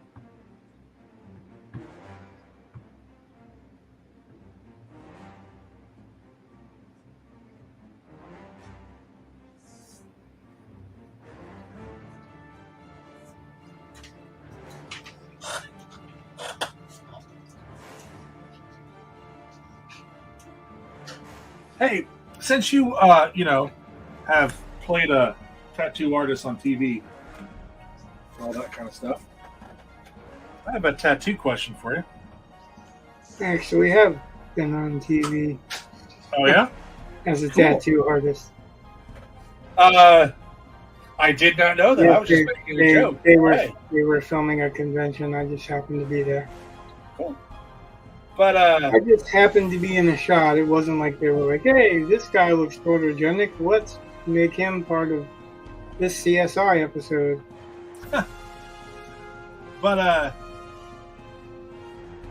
do you get people that come in, like, I want to see if this makes sense to you, that you might have like two concepts that you want, but you don't know the imagery that you actually want?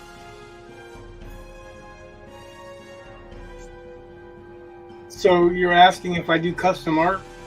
No, I'm asking, does that normally happen where people come in and they kind of have... Brett, you're asking about custom art. Oh, okay. That's what custom tattoos are. They come in with a couple of ideas, they talk it over, they get ideas of what stuff might look like, and that's a custom tattoo. I generally, when I was doing custom tattoos, would talk to somebody about what they want. Yeah. Then tell them not to think about it as a tattoo, because when they start thinking about it as a tattoo, they start invariably trying to tell you how to do your job, and they don't know what the fuck they're talking about. That's a lot of people. It's pretty much everyone when it comes to tattoo, because they think they know what they want, and some of them want the impossible. Like, you can't see something from 3 different angles, even if you put it on your shoulder. Right. I mean, if you do it so that you could see it from 3 different angles, it wouldn't look right from any one of those three different angles. So you have to make some sacrifices, and tattoo artists know what they're talking about with that. But generally, I sit down with a piece of paper and I start asking them questions. Like I'll ask them if there's a reason for what they're getting, or like most people they're not really sure about what they're getting. They are getting it for a reason anyway. They're not just coming in to go, oh, I just want a tattoo. Some of them are, but most of those people that are just coming to get a tattoo, they just want to look at pictures and see something cool. But the people that want to design a custom piece, generally, and this is how I tell you to look for a tattoo too, is they go with what they collect. And I always suggest to hunt down stuff that you collect anyway, because if you collect G.I. Joes and you get a G.I. Joe tattoo, you're probably not going to regret it because you collect G.I. Joes. It's something that you've already been interested in. If you collect ashtrays, believe it or not, I would suggest you get a tattoo of an ashtray.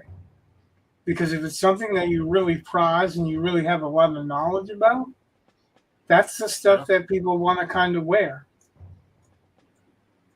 And if they're not collectors of some type of thing, which women invariably are, they like turtles, or they like frogs, or they like pigs, or they like cows, or they like some type of animal, or they like their dogs, or cats, or butterflies and roses. Obviously, there are flowers, but generally, when I talk about designing a tattoo, it's by something they're already interested in, something they collect, or the second angle would be they're doing it in memory of somebody, right? Whether it be their friend, their relative, their father, their child, whatever. And they want something other than a portrait. And generally, if they want something other than a portrait, it's because they don't want to pay a lot of money for it. So, like, usually the ones that are in search of portraits they're willing to pay for whatever they need to pay to get what they're trying to get. And that's a really good idea if you're going into a tattoo artist to have that attitude about you anyway. But like, if you're going to get a tattoo for your brother, I might ask you, what kind of stuff did you and your brother do together? So I wouldn't jump into, what makes you think of your brother, but there are things that you did with your brother, or your, funny memories you had with your brother. But I would probably start off with something that means something to both of you, because I don't know, unless I know somebody has passed on, then I don't know if they're going to end up wanting to come in and get a matching one, Yeah. So always try to find something, if it's about more than one person and they're still alive, you try to find the commonalities. And then after that, it's meaning. And that's the third category. Sometimes that's the biggest category, is that someone they want something that represents something specific, but they have no clue what that would be. And because I've been a tattoo artist for a long time, and I'm a writer, and I've delved into looking up different things for different reasons, that I have a kind of vast pool of either iconography or symbology or images that have meanings. So, I've had people come in looking for stuff that represents their ancestors or represents, what they wish they were. I don't know how many people that come in to get tattooed. They really, really want a Vegsaver because they see Vikings, but the Vegsaver didn't exist till thousands of years after the Viking Wars. So it wouldn't have even been true. And the Vegsaver is a Christian symbol, which doesn't fit with the Viking period. But, might let something like facts get your way. Generally, as a tattoo artist, I step a little bit above and beyond, because what I do is the next step is to inform instead of advise. I tell you something like, that's not a true Viking symbol. If you're looking for true Viking symbols, here's some that are actually found on, Viking bodies or Viking stones or rune stones or in ancient manuscripts, or because it's really limited. Most of the manuscripts that we have and the sagas that we have are really much later than what the Vikings who are recorded in them have lived. So they're just stories that are told down through the generations, and you know how that goes. Right. So what's a specific thing that you're asking about that I can get more specific with you about?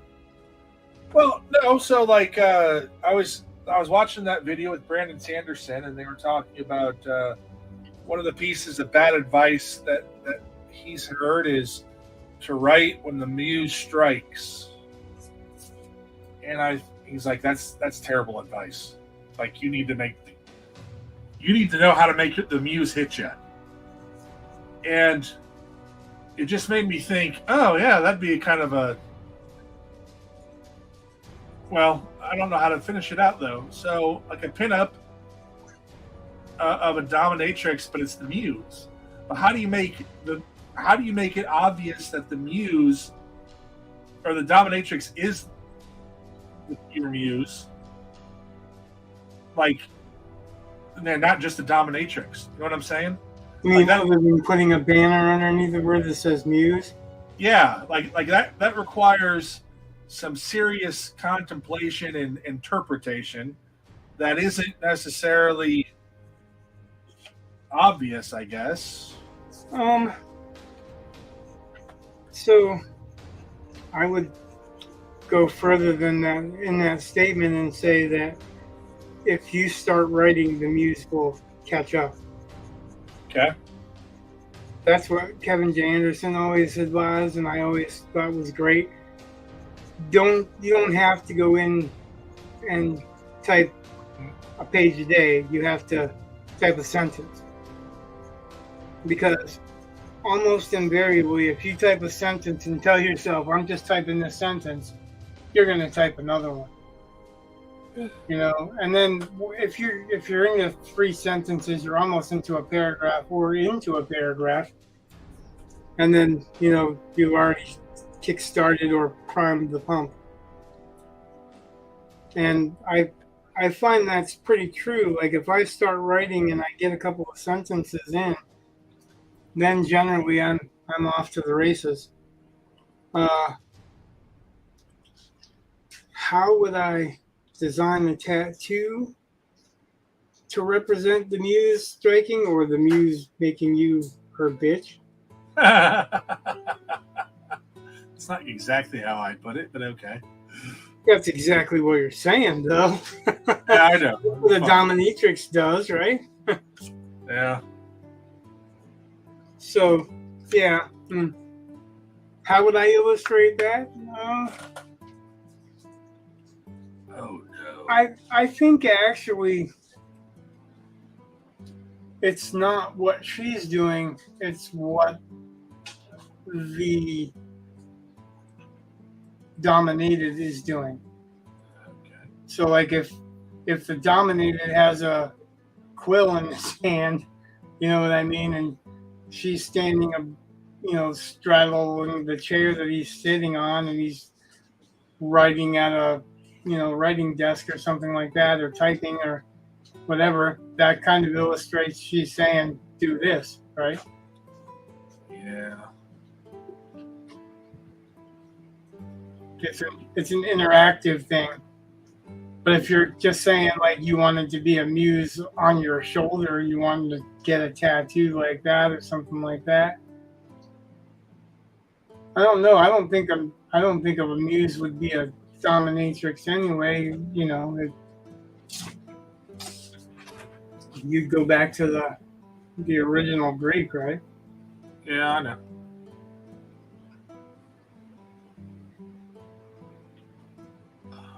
Or another way that you could do that too is to have, even if it's a dominatrix, whatever you want to make her dressed up as, make her handing you a scroll and a ink pot with a feather in it, you know, or something like that. Because that motion saying do this, right? Right. So you could do a buxom beauty with their hands reaching out towards you or towards the viewer, holding an ink pot with a quill and a rolled up piece of parchment or something.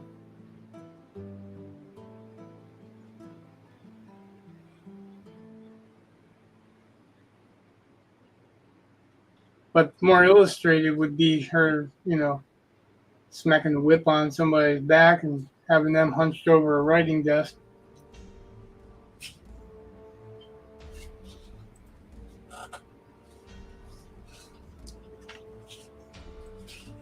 So, I don't know. Is that some you're thinking about getting tattooed, or? I don't know, just had a thought. Because that's like when I do design tattoos, generally it's I'll do an actual drawing, so I'm not just sitting there talking about it. I'm literally doing a sketch as I'm talking, and then when I get a reaction, like if I get if I get a smile from one thing, I know that they want to see that, so I'll play around with that idea. Or if I get a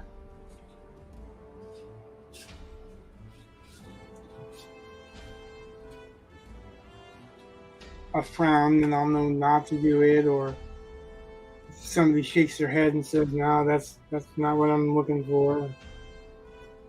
But I get indications as I'm talking to people, and then I'm like, "Well, what are you thinking? What do you want to do it for, or whatever?" So you're really not asking about, you know, getting a tattoo, right? You're asking about What happens when whether I something need comes to up? have the muse strike or something to draw it, or I was literally just asking in general about what happens when someone comes not with an image that they want necessarily, but a concept they want expressed through an image, but they don't know what that image is. So, well, that's right there. I mean, that's what we've been doing for the last few minutes. That's pretty much, except for that I tend to noodle around when I'm talking, right? yeah. So as I'm messing around with what I think would be a good look for the concept, I'm actually sketching it to see if, you know, you're approving of the direction I'm going. And it usually starts off as a rough sketch and then develops from there. It's like, remember when we did the AI contest thingy? Yeah. You just basically gave me some keywords, and it's the same keywords that you gave the AI, but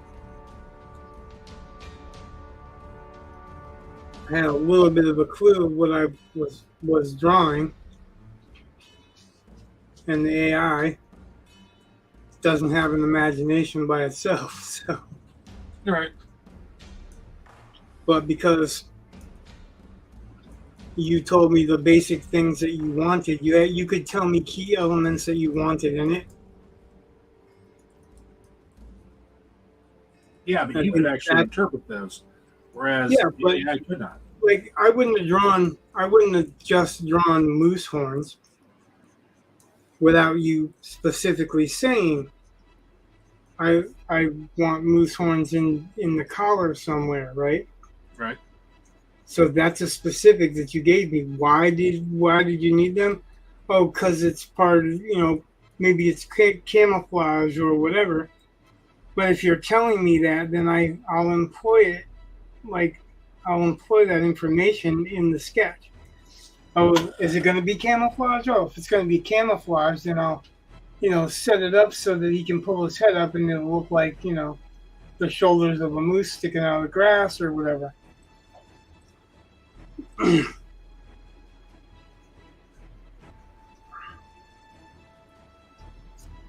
But yeah, like if I have some knowledge of the motivation behind stuff, I do like to employ that. When I taught my apprentices was to get out a piece of paper and as they're talking to their client, make a list of things that make them think about things to draw as they're talking, Right. because you're doing a muse, you could have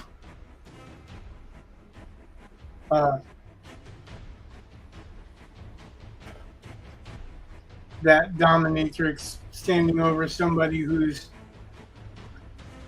writing on a piece of paper, but out of that piece of paper, a dragon's coming. You know what I mean? If you like dragons, or if you're writing fantasy or whatever, then you're giving me little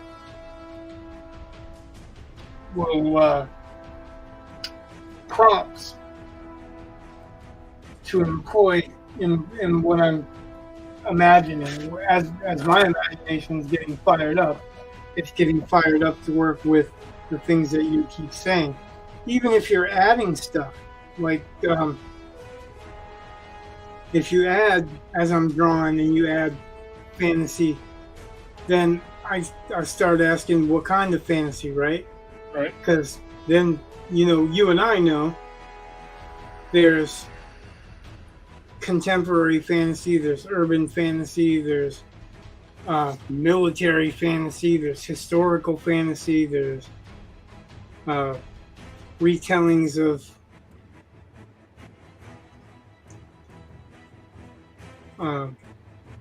fairy tales and stuff like that. So,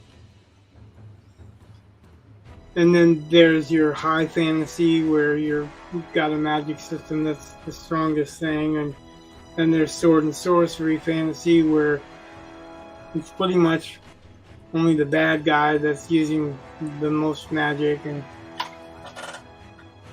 all those things will kind of dictate what I may have laying around for props to give you a feel of this guy writing fantasy, or this guy imagining fantasy. Or if you're doing a muse, maybe the muse isn't maybe it isn't a dominatrix. If it's a fantastic muse, maybe it's an evil queen, or maybe it's a fairy that's a dominatrix. There's some other element that we can put in there. But that's what I train my apprentices to do, would be make a list of things, and while they're talking to the client, you get their reasons, you get what their thinking is. If they don't have an image, they're probably gonna strike down a couple of different images, unless you do something that's so good in the first shot that it doesn't matter whether or not it's what they're looking for. It's just an ass kicking tattoo, Yeah. So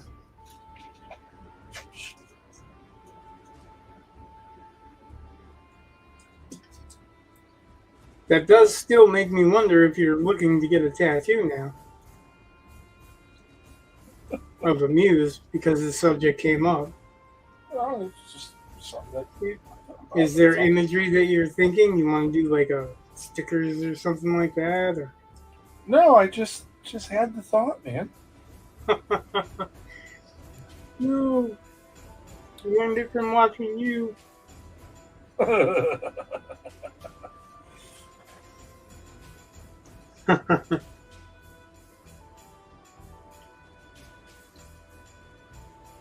It's okay, Brett. I'm not flying out there and doing tattoos anyway. So No.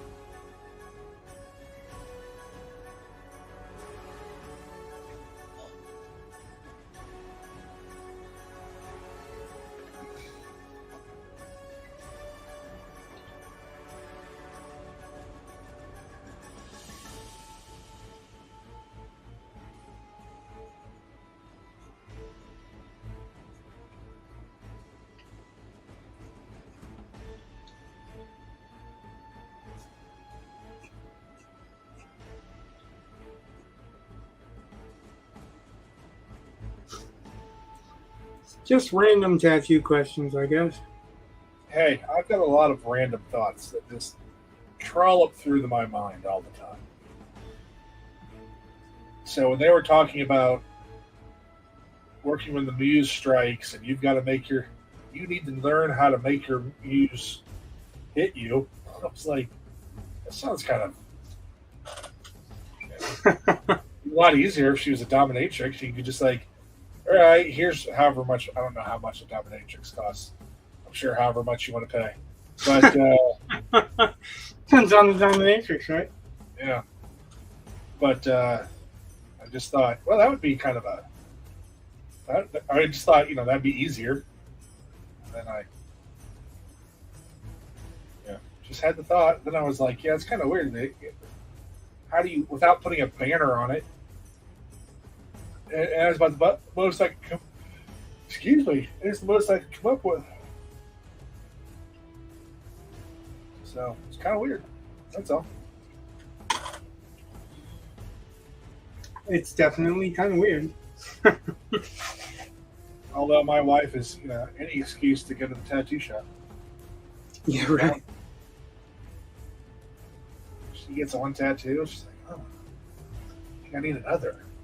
I'm like, oh, I think you're going to have to get a third job. Pay for all these tattoos. Ugh. Well, how much does dominatrix pay? There you go. Get some of the, yeah. Some She of could, them she could be earning her own tattoos, and maybe yours too, right? someone could pay her to clean our house.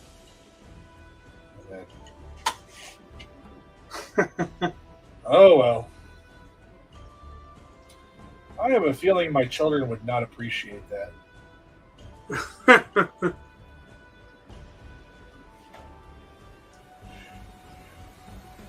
Well,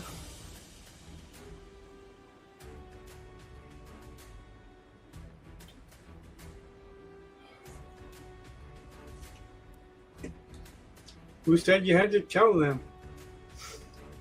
Well, they're home a lot, so they might notice. Oh.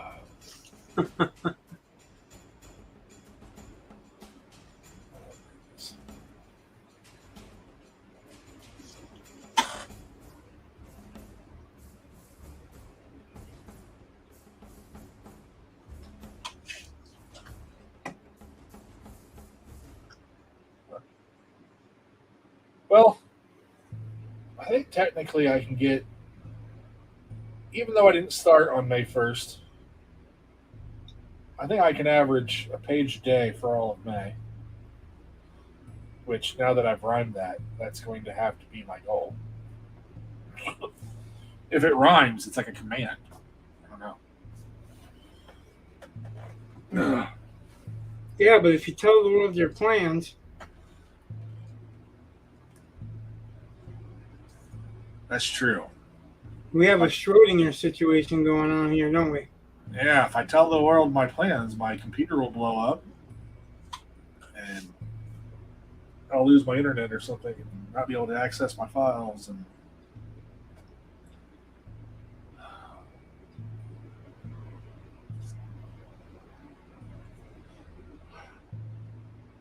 that was kind of interesting. There's a. I have not read all of Brandon Sanderson's stuff. Like I read the first 3 Mistborn books, um, and then I read one other one. In fact, I didn't finish that one, which is kind of funny because I was interested. I just never finished. The one I read was Elantris.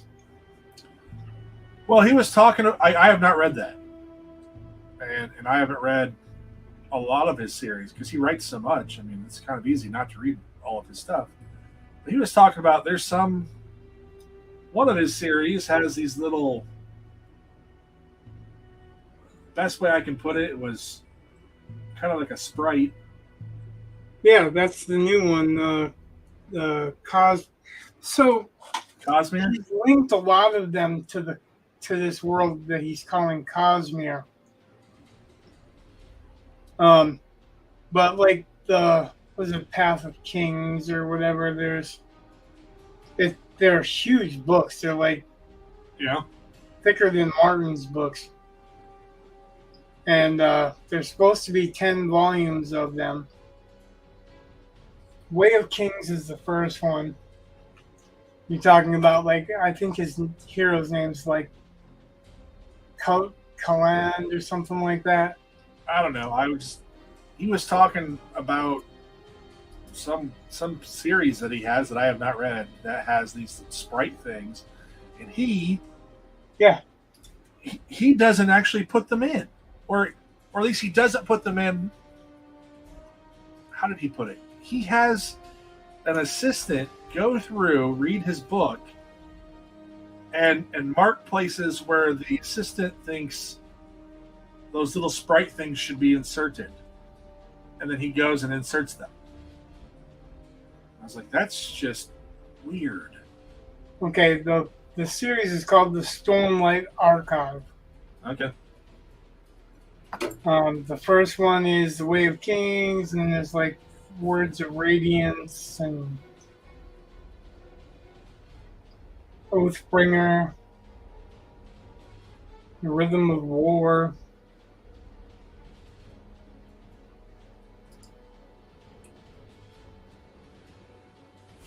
But basically, they're supposed to be set in the same realm as Elantris.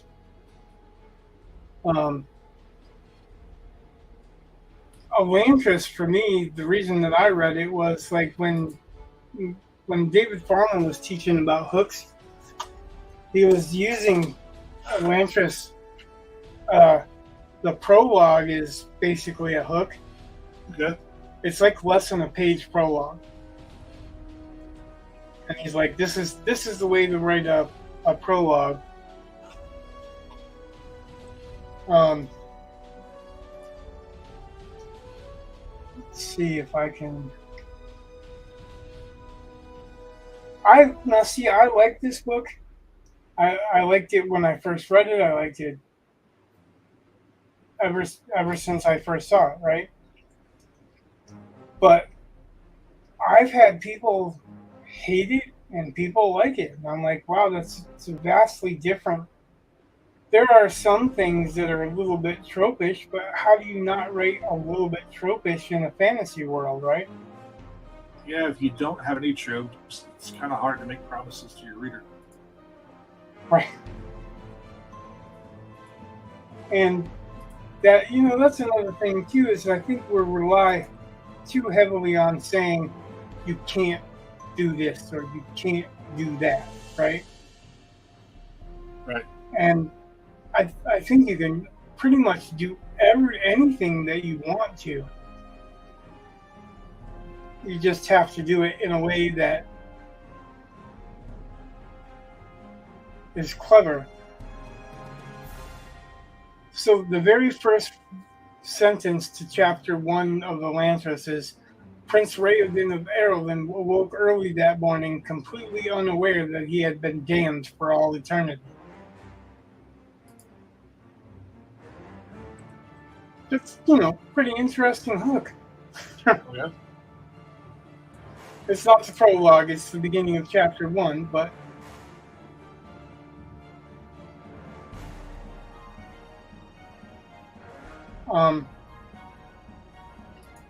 you can definitely see right away that Brandon is incredible when he comes to working with magic systems.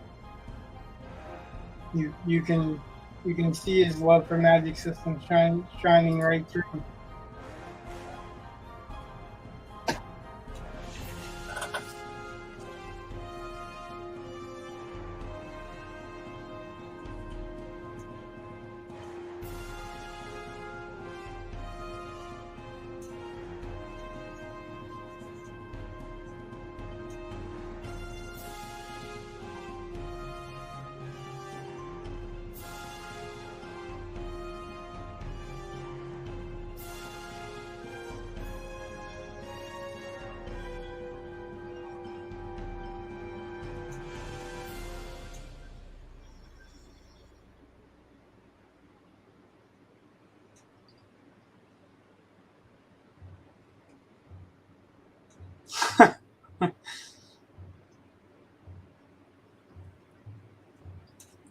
Doing this very cartoonish, but I just want to get the idea that he's scared and running. Okay. That's kind of what I thought layouts were for. Yeah. Well, this is a little bit more detailed than.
Yeah, it's a good book. The I I think his early stuff they kind of start with the idea that the magic is tainted or the world is tainted because of the magic in some way. Okay. And Atlantis starts off like that. They part of the magic system with Atlantis is that the words have power. The words are power. Okay.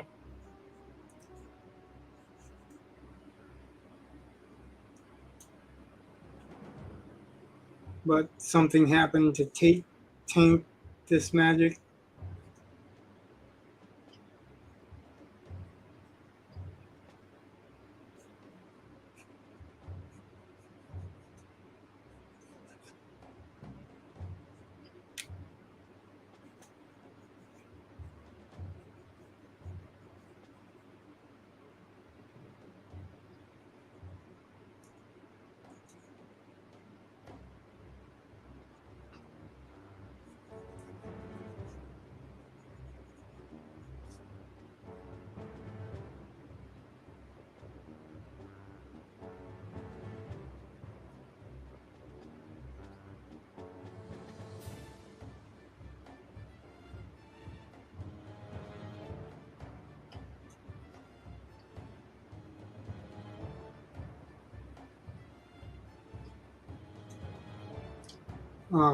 As far as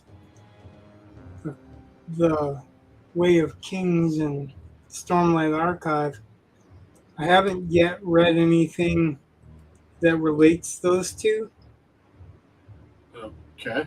Though the title Words of Radiance implies that maybe he's going back to the magic system that has to do with words.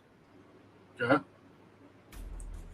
What I noticed, and I think what he was talking about when I last paid close attention, was each one had kind of a different type of magic, and there's these like different competitions where they're carrying these bridges around to do fights and stuff. It's really weird, but it almost actually, when I'm thinking about it now, it makes more sense if you think about it in the light of it being a video game, or maybe Magic the Gathering, a card game or something, because there's pretty much a structure to how they're doing what they're doing. You read Mistborn, I'm taking it? Yep. Did you read all the Mistborns, or just the first trilogy?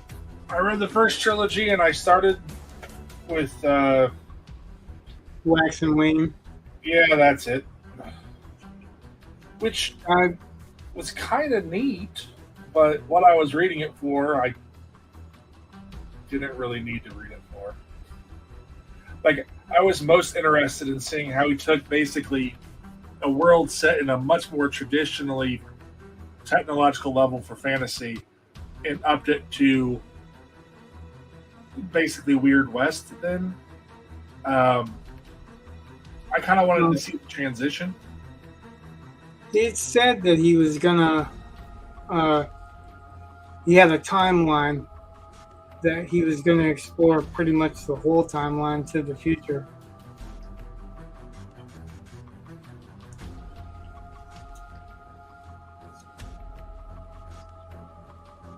At least that's the indication I got. But I don't know. when I talked to him, it was 11 years ago, 12 years ago, something like that. Oh yeah. Yeah, it was at Superstars, and I was at the inaugural Superstars. So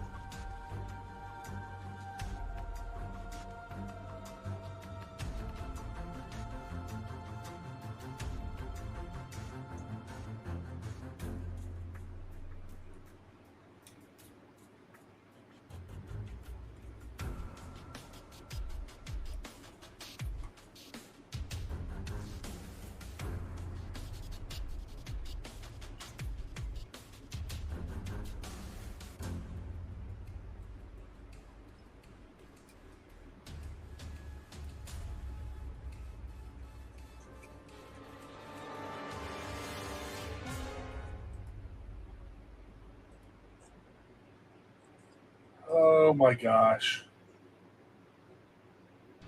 I just saw a meme of Robert De Niro. And they put a wig on him or long hair or whatever.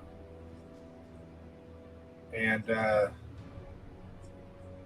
it kind of looks like Kenny Lee. And that's why I find it amusing. they share political views.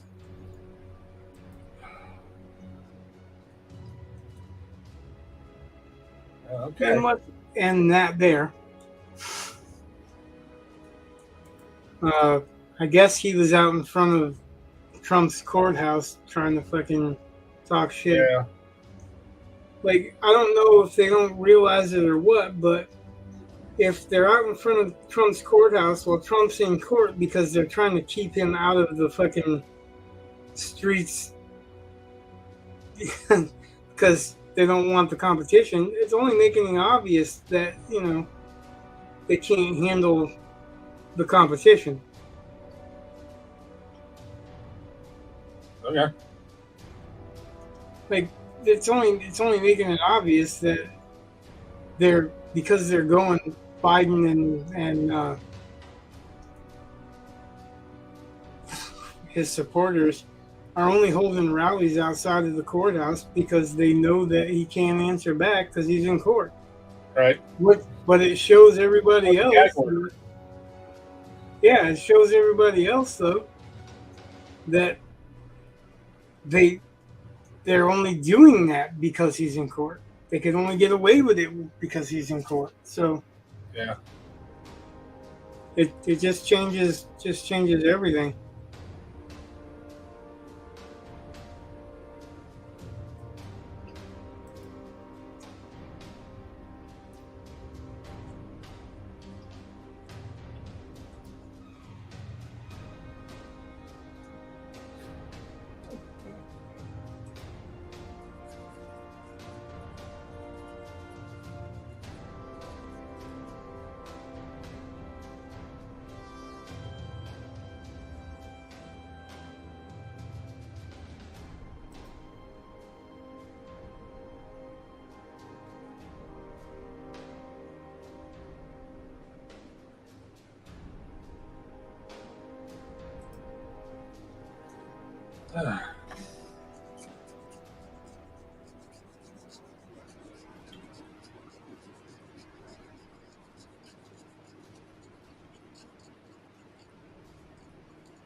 I watched Comicsgate Kings last night, and I saw they had a guy on talking about his opinion that there's really no two political parties. There's just one, and what we think of as political parties just is just a sideshow to make us, not pay attention to what's really going on. Yeah, it's the uniparty theory or conspiracy. Well, How are like, we gonna get it? he's not saying, he didn't say at all that he thought it was like one party. He was just saying that it's just, he thinks there's one, there's a group of people in control. It's not a party. It's just those that are in control can't afford to let you see who's behind the curtain.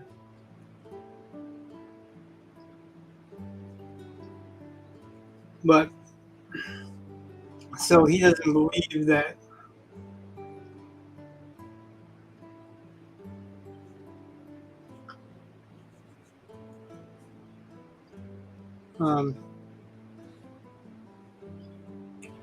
that voting would make a difference at all. And Shane Davis's reply was great, and he's like, but that's exactly what the opposite party wants, is for me not to vote. Yeah. What they want is for me not to vote because I don't think that it matters. Yeah. And I think there's validity to all of it, really. I don't think that there's, you can see clearly that there are Republicans that are really just Democrats calling themselves Republicans. Rhinos. That's what they're called. Yeah, well, but that's what they are, though. You know what I mean? Rhino's a derogatory term to describe what they are, but what they really are is leftists anyway. That's why it's Republican in name only. Right.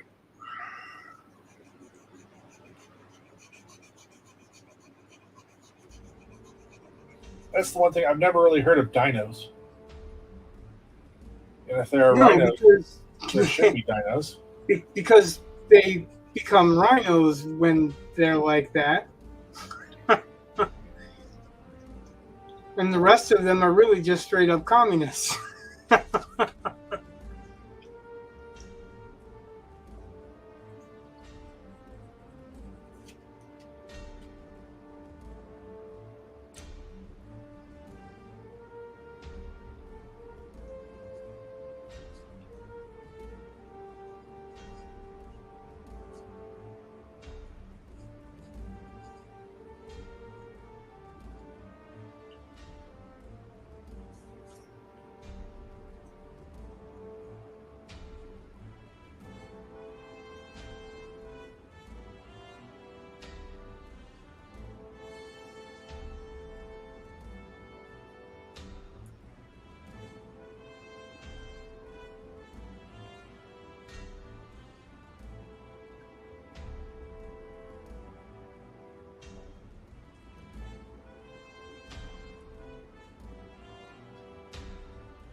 So today I was working on my story, right?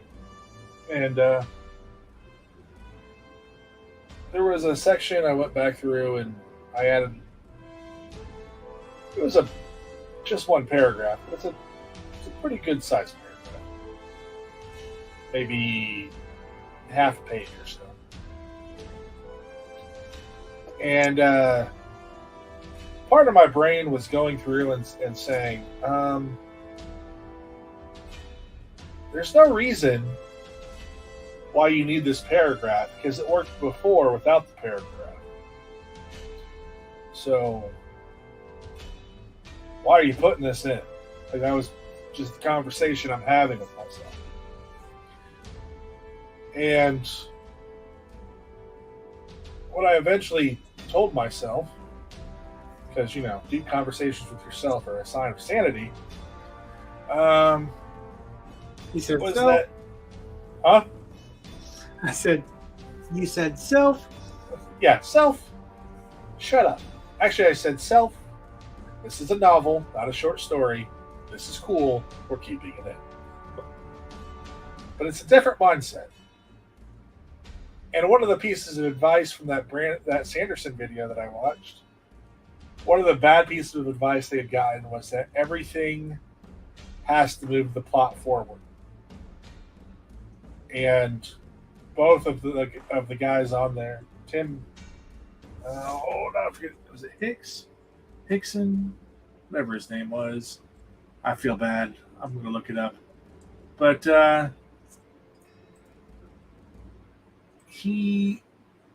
both of them were very much like, you know, if it's a novel, you have the room to explore things and do things in ways that don't necessarily obviously move the plot forward, but they add depth and, you know, just color to your world. So why would you get rid of it?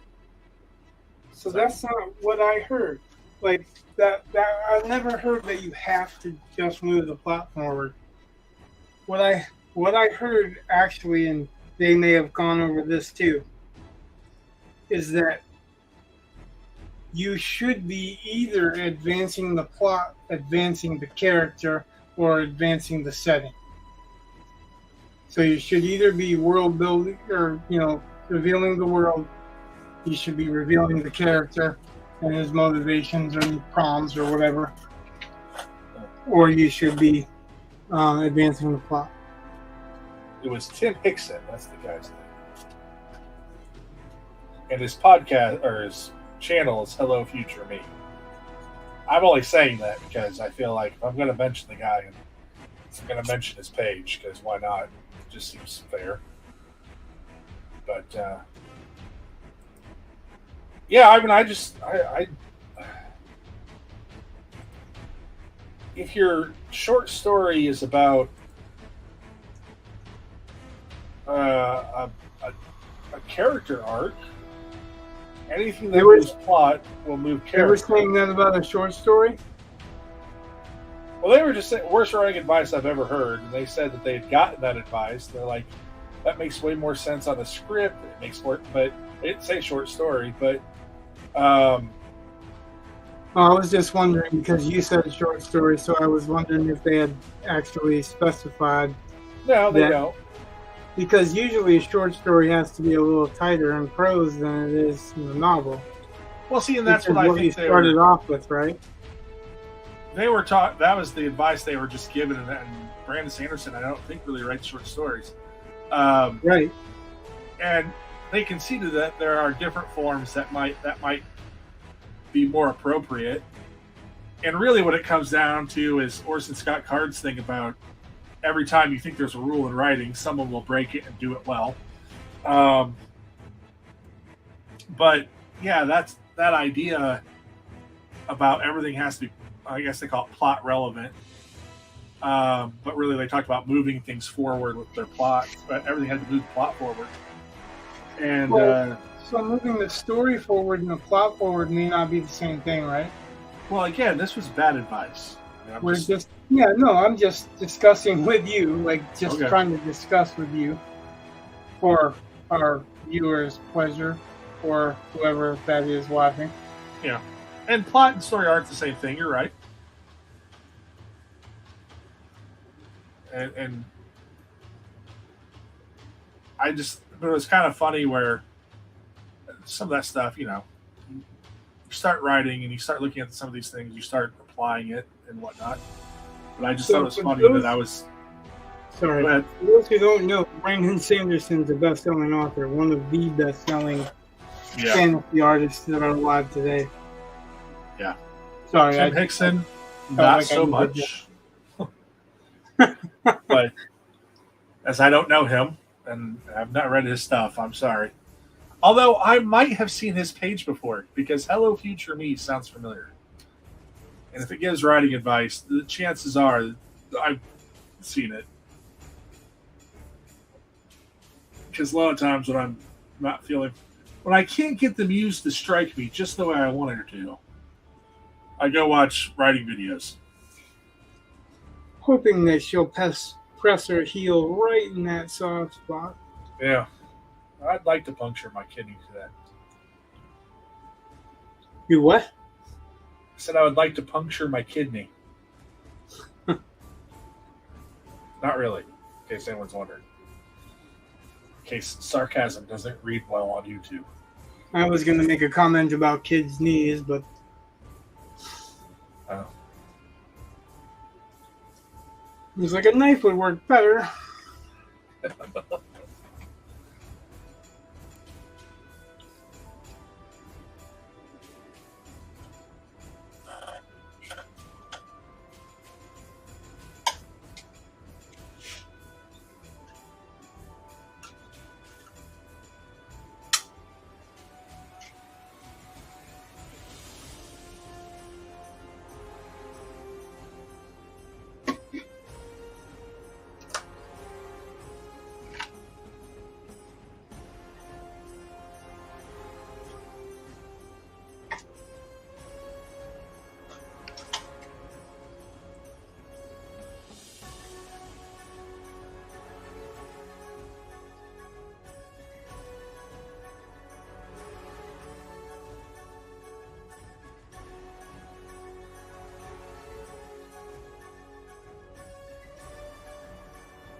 You ever seen the Spielberg movie Young Sherlock Holmes?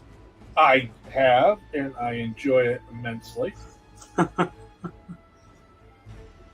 guy who plays Sherlock Holmes is also in Bernard Cornwell's Sharp movies. Oh, yeah? Yeah, he doesn't play as nearly as an important part, but like Sean Bean plays the main role, Right. and that was what Sean Bean got his start with. But yeah, like I'm drawing this and I'm sitting here thinking, this is Watson running away. It's a cake that wants to be eaten.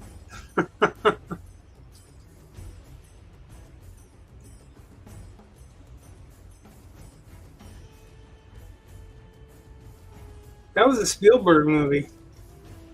Yeah, and I don't think it did very well, which is kind of crazy because it was awesome. Well, I don't know if it had a great campaign. It could be. You know how that works is, some people just, they don't know about it. It's kind of like that whole John Carter of Mars thing. I mean, you didn't know that it was John Carter of Mars. Just somebody said John Carter, and you saw a couple of scenes of somebody running and jumping, and them in the Old West and them in like a Victorian setting. Then really you don't know what the story's about, right? Right.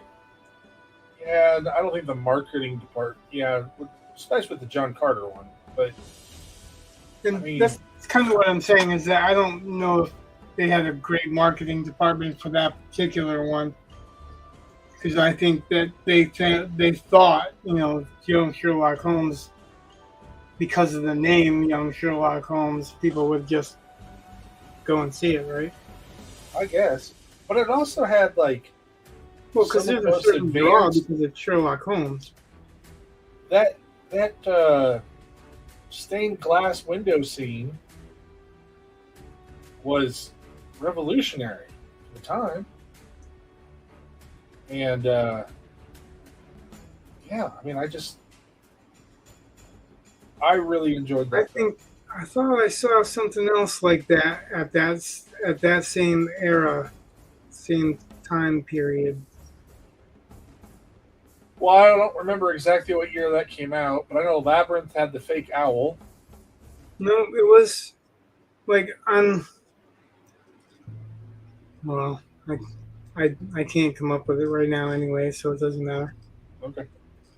But I could have swore that I saw something. I want to say like Indiana Jones type. Oh. Like what it was competing against?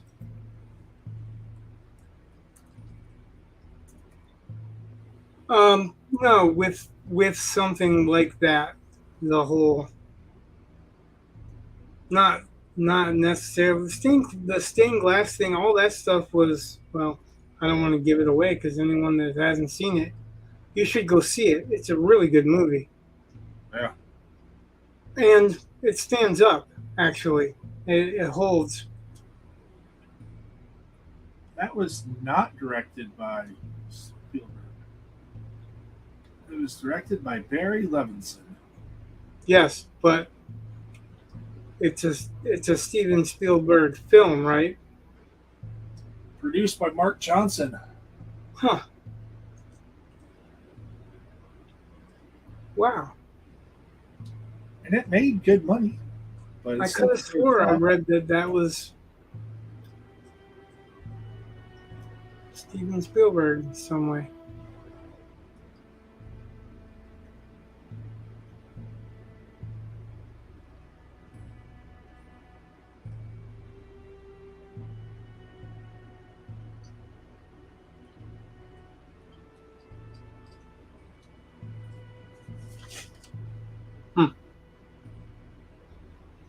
Either way, it's still a good movie.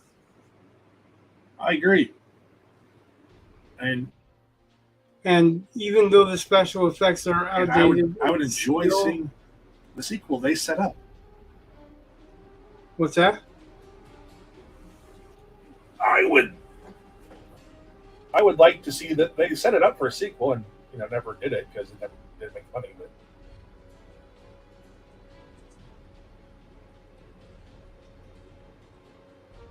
I mean, Robert G. Ebert gave it 3 out of 4 stars. I liked it.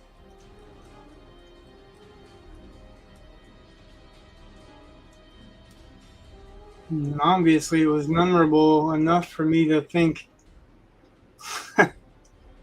about it actually as I'm drawing this, which really has nothing to do with it. Well, maybe it has a slight relationship.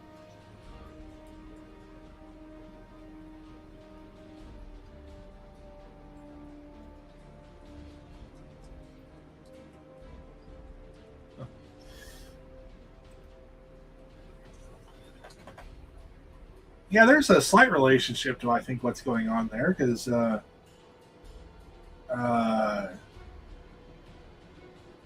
cult or whatever that's in that movie goes around with darts and I wasn't going to give that away. well, I don't care. That's why I said I think there's a small thing that's related.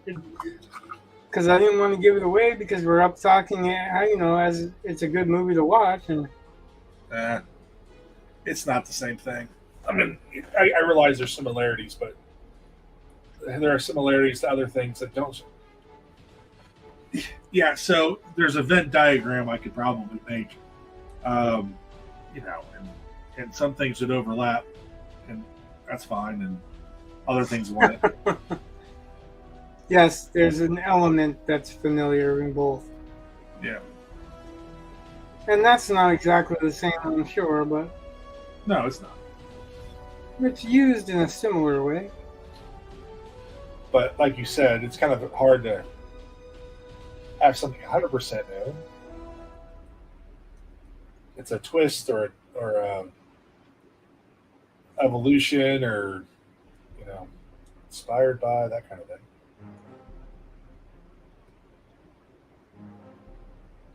And really, there's nothing wrong with that. If you think about Shakespeare, he wasn't the most original writer, but he was damn good.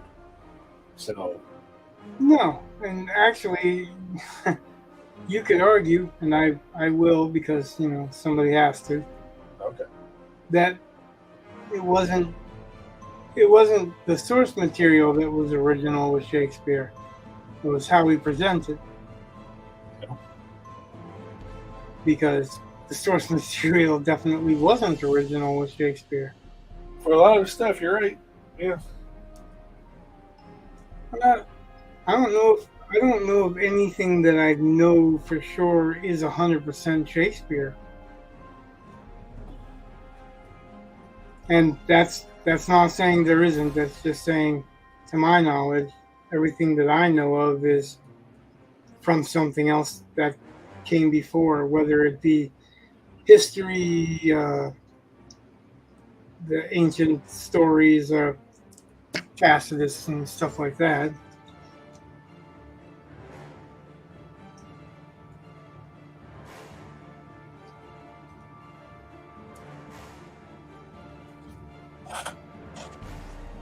I know Shakespeare had no compunction about creating new words. or using words in different as different parts of speech than what they had ever been used before. Right, but he had no compunction about creating new words where he wanted them or needed a beat or needed a familiar anything, right? So Yeah, and plus he recognized that his audience would accept it. That's one of those things where I think a lot of people ignore it, but like If I say I don't like mathing, some people will correct it. You mean you don't like doing math? You don't say mathing. Mathing isn't a word. Okay, you're right. It's not a word, but it could be because you knew damn well what I meant. Well, yeah. Plus, you knew what I meant. So let's see. What is a word so to you? I'm torn on that because I hate when people use adulting. well, But that's that's only funny. because adult's not a verb. Like, you don't have a choice. Once you become an adult, you can't go back. You're an adult. You can't say, "Oh, I don't want to be an adult today, so I'm not adulting." Like, you're immature, but you're an adult still. That's to me I don't think that's the same thing as what you were saying about mathing. Oh, I don't But- know. I think it still applies. And I can understand where some of that's annoying, but Well, I understand it, but I understand people are idiots too. So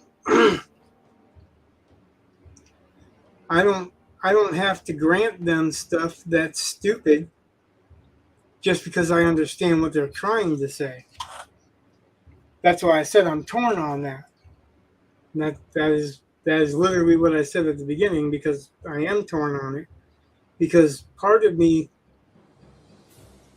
I'm using the term arting, right? I'm saying come Right. art with us. And art is not a verb, but the difference is you can do art, so it could be a verb, but you can't be in the act of being an adult. Like, you are an adult or you're not. You are either an adult or you're a child. You may be an immature adult, but you're still an adult. You can't unadult.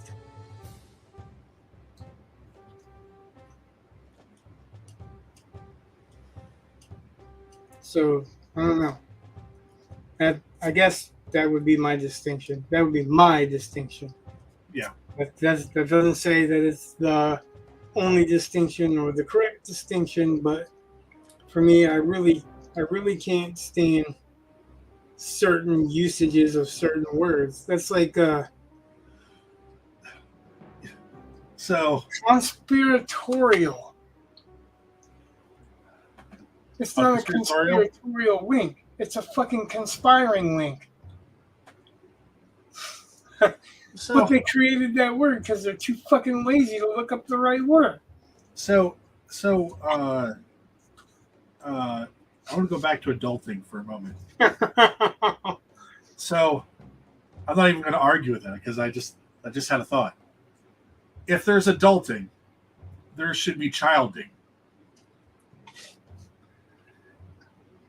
And here's the odd part.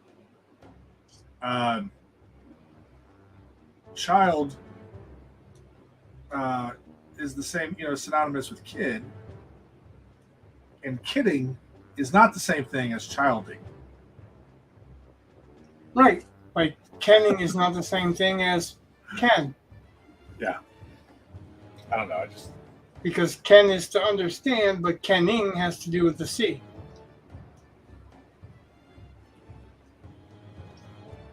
Because I've used that before, and kenning is not the proper use if you're trying to say you're in the verb of understanding. Yeah.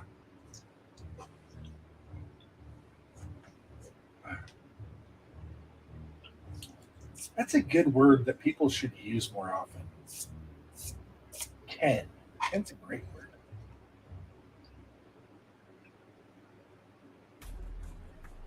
People don't even use the regular words that they should use often enough. They have to make up stupid fucking foreshortened words. Does that drive you batty too, or is that just me? Does it what? When people basically talk in texts where Oh, they're not really actually finishing words. They're just truncating words, and because they know you should know the direction they're going in, but it's not clear speaking and it's not clear defining their meaning, because a lot of them could be different words if you finish them out. But they're foreshortening words and they're cutting words, and Well, I it's don't, driving me fucking batty. I don't know. I have a habit of saying ab fab. As in, that's ab fab. Doing what? If I say something is ab fab, it means it's absolutely fabulous. Which comes from a British TV show. Yeah, that just sounds gay all the way around to me. Ab fab. See? You're making my case for me. I'm secure in my heterosexuality and don't mind. You're secure with your what sexuality? Heterosexuality. No matter what my boyfriend says, although he might be gay. So Right.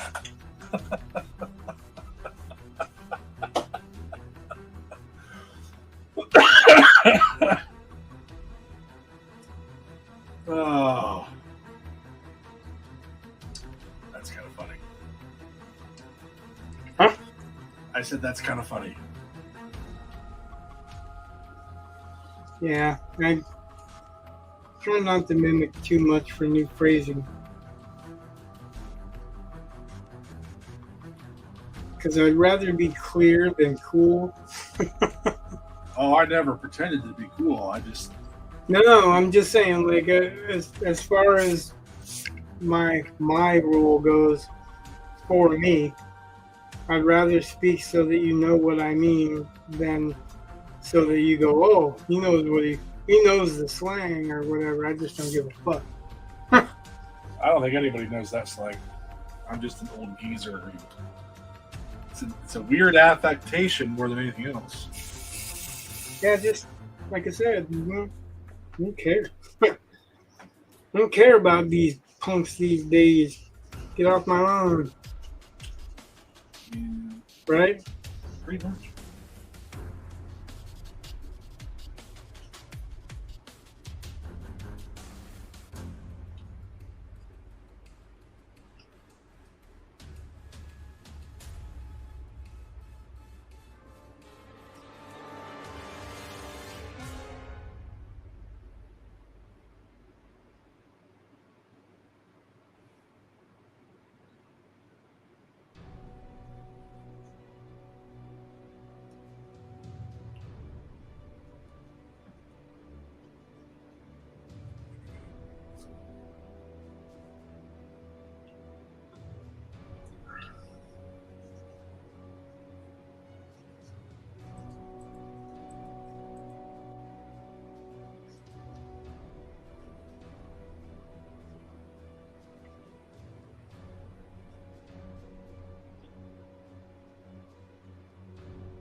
Am I smoking crack or did Did you just ask me if you're smoking crack? yeah, or did Dave How did Farland? you know that? But You didn't offer me any. I'm trying to think if he. So I was watching that video, and I don't know if it's just one of those things where multiple writers are having the same thoughts. So that I've just been watching videos on bad writing advice, and which some of it I've kind of heard. I mean, a lot of these things I've heard before, and I think there's varying levels of how much you really want to pay attention to it. But I was thinking David Farland was one of those that tended to push the characters should be likable. He did either the characters should be likable or the bad guys should be absolutely unlikable. So it's either kick the dog or pet the dog, right? I remember what it was, and I know it's either David Farland or Orson Scott Card, one or the other, but I think it's David Farland. One of the pieces of bad advice they talk about, and I've said this to you, which is why I think it's David Farland, that you shouldn't let your protagonist cry. And Yeah, well, what he was saying, you shouldn't let your protagonist cry. yeah, He was talking about you shouldn't give him any release. yeah. And Well, the protagonist that you were talking about is not really a protagonist. He is somebody completely different, and he's an 11-year-old boy that saw his father die. okay, but So all I'm I mean, saying, he wasn't crying to be released from the tension of the story because it's not his story. That's Great. just the prologue that makes the other parts of the story fit. Okay, but I'm saying, Just saying, you know, right. that was I get why that. I didn't just go, yeah. But- I knew that rule, but I'm violating that rule because it's not the actual protagonist. And they talk about that, about how there are times you need to break that rule. And they were directly talking about that. Not your story, obviously, but that there are times when it doesn't make sense to have That would someone. be an honor because I didn't publish that story and finish that story. They've been spying on you, Rich. They're going to steal your idea. No, it's just one of those things. Just I thought it was kind of interesting. It's like I am positive either Orson Scott Card or David Farland has. No, that was David Farland. You are right. Okay. And That was one of his daily kicks, I think. yeah. But I liked his. I see his reasoning and his point, and I see your reasoning and point, and just Yeah, and I would definitely be on board with that, except for, like I said, it was an 11-year-old kid can be forgiven some tears for seeing his father's dead body drop next to him. yeah, it's not about questioning his masculinity. It's just, But I'm saying that that's not the story tension. Obviously, that's not the story tension. You know what I mean? That is the beginning of some tension, but it is not the tension that he needs released from. You see what I mean? Yeah. When David Farland said it, that was his rule: is that you don't let them cry because you don't let them off of that tension. You don't release that tension. And I think he specifically said that because a lot of beginning writers, their characters will cry every 20 minutes. Like I've read first books that were, basically mid-list or lower, which I didn't know at the time, where they're whining or crying or whatever every few pages. Remember, I was saying that Spider-Man killed one guy and he cried and whined about it for 20 years. We don't want to see Spider-Man crying and whining about it for 20 years. So, but yeah, I think that's what his actual rule was specifically about, was that you want to stress that you don't give them tension and then just let it off. That's like the thing that I'm writing with the other guy. The first chapter, the kid's pretty much depressed over his grandfather dying, right? right. In his version, it's not even chapter 2. It's like later on that night, he gets this staff, and who's attached to it? His grandfather. So all that work up in the first chapter where you're supposed to be feeling sympathy for this kid, and he's acting like a total shit, and his grandfather's not even really dead. That the tensions just let off right there. So when I started rewriting it, that was the first thing I did, was go, nope, grandfather's dead.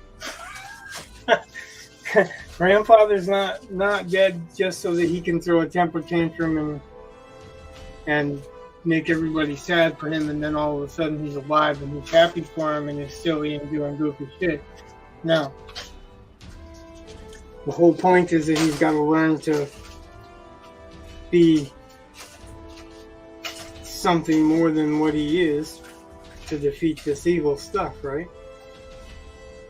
Yeah. So you can't have that if you don't have any tension at all. You spent all that time investing in making tension a tense scene between him and his sister and his mom because of his grandfather's death. He is not coming back to life in the next page.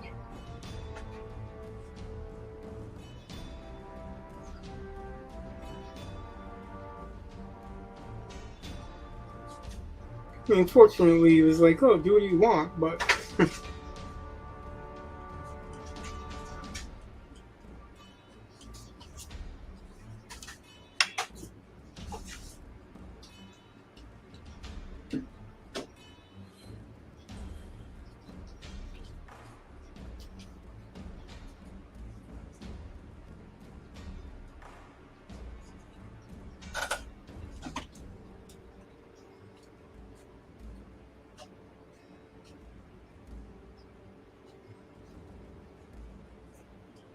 and then he wasn't looking at it as writing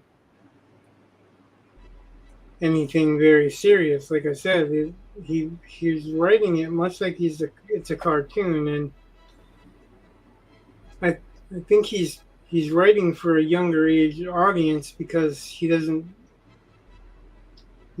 do well with darker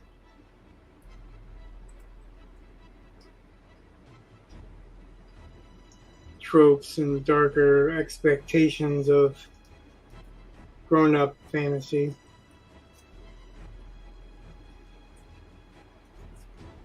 Notice how that's hard to talk about anymore either. You can't say adult fantasy because that's something totally different these days. I think the edges are so blurry on most of that. It's just better to say. You have to see. Just let it be. Huh? Well, every time you try to define exactly what something is. Right. So- Well, what I'm talking about is not what it is it's the age group Yeah. that it's meant for. And it's hard to say adult without people automatically putting pornography in the thought process. When it really isn't. That's not what it's about. That's not, we're just talking about more grown-up themes. Not even more grown-up themes sometimes, just darker themes or darker expectations or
once I figured out that we were going to stream tonight,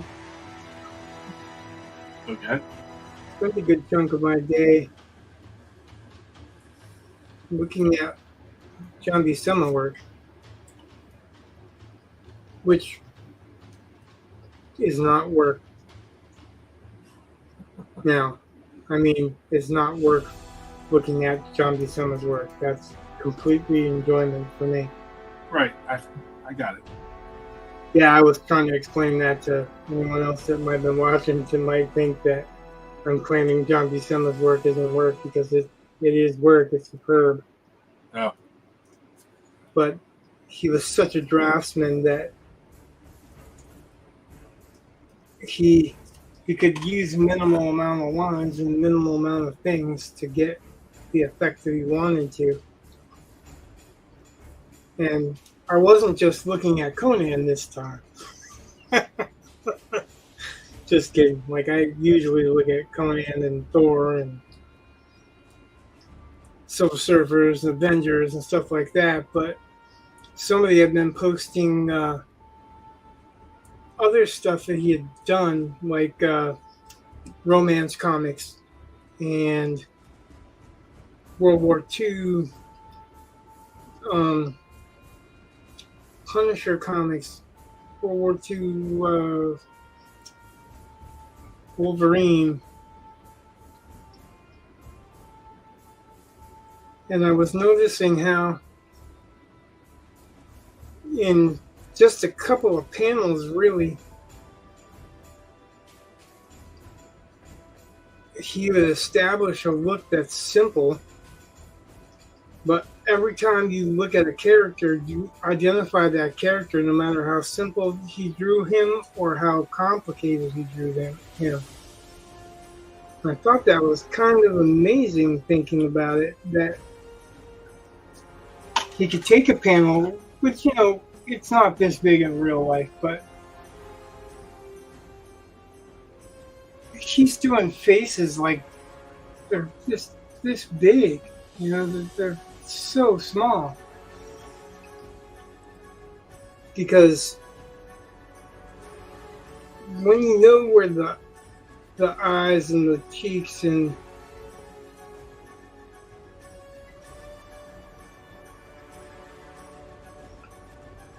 how his facial structure is,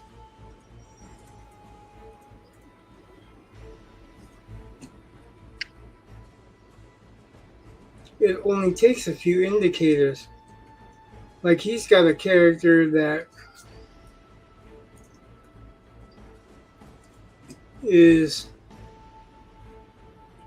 has a mustache and a beard, but the only reason you see it in this panel that he has a mustache and a beard is because he's drawing the shadow of that long mustache, in the shadow underneath his beard. He just left it pretty much out after that.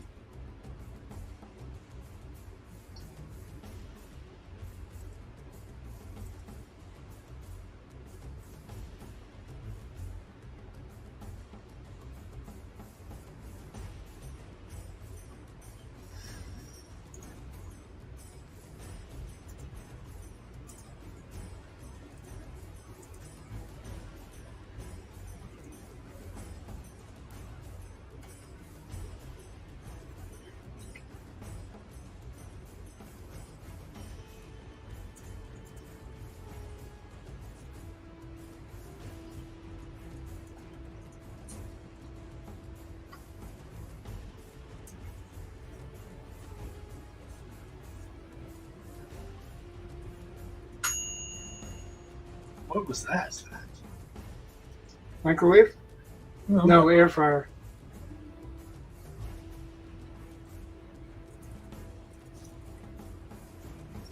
That was somebody else preparing a snack. That's the short story, right there.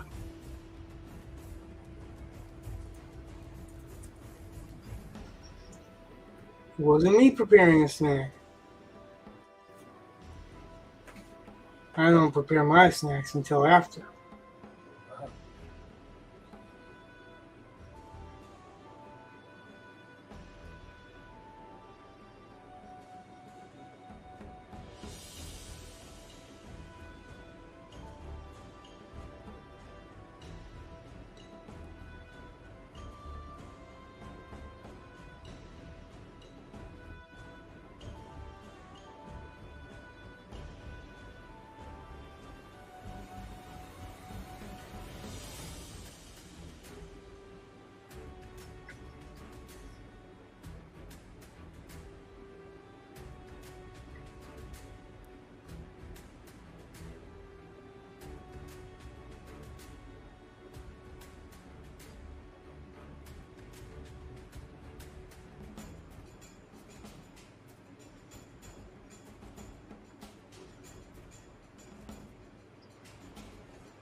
You know our favorite contest for short stories?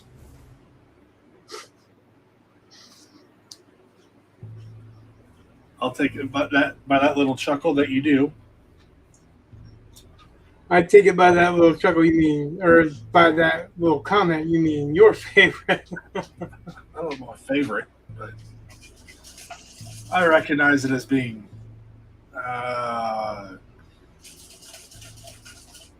I mean, you don't got to pay any money. The prize, the risk reward equation works out well for me. But I would say it's still a valid international contest. yeah, it's just. I I'm also not need. saying I never said don't do it. I'm just saying if you don't want to specify in writing short stories, then don't focus all your time in just writing for that one contest. That's all. Right, which is good advice, by the way, and advice that I am taking.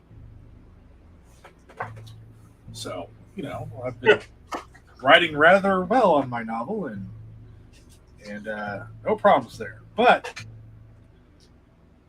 I had an idea for what would probably be a short story, and I'm not going to get into it too much. But how do you think the contest would deal with? Oh God, how do you? It's polygamy. Duh. God, I was trying to think of some big long word when the word is polygamy. Anyway, how do you think that they would deal with that? I think that's one of their. Depends on who's No-go. judging. Well, I'm saying it's not. It's definitely not on one of the big lists of things you cannot do.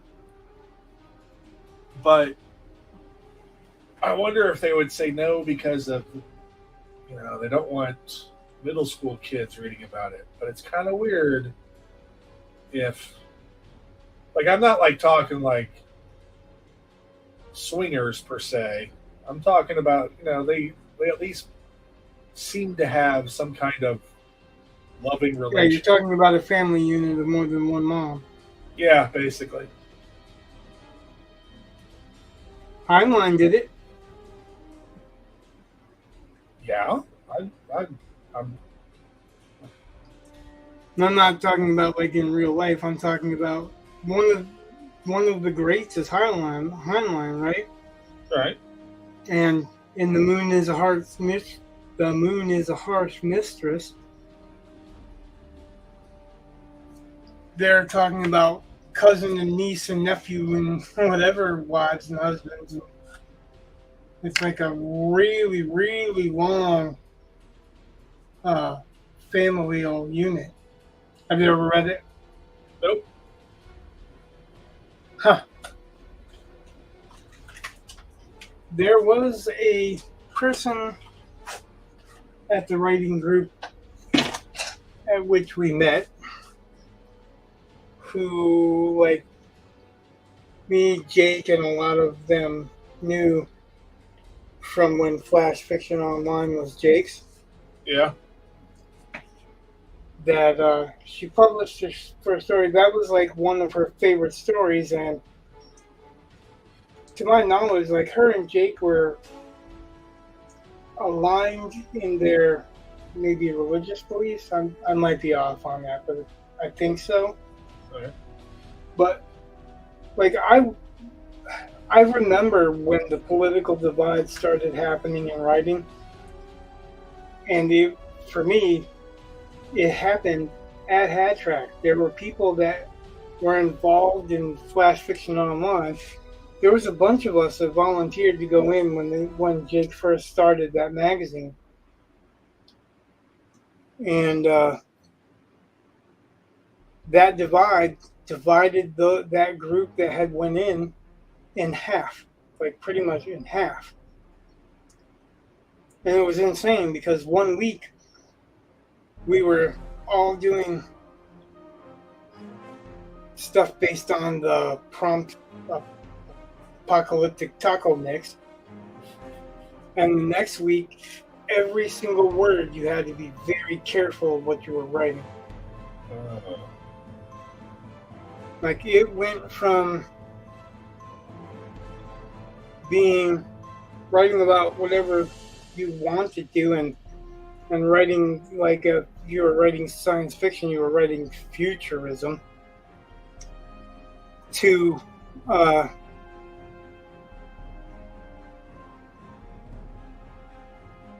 not being able to speak derogatorily about any particular group or sexual persuasion or whatever.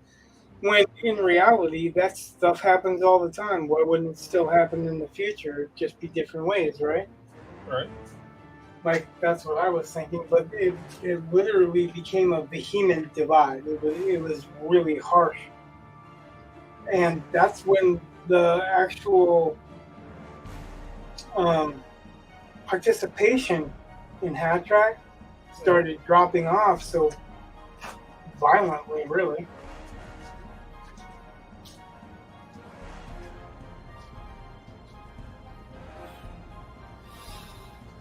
Getting a drink, so it'll be in there. No.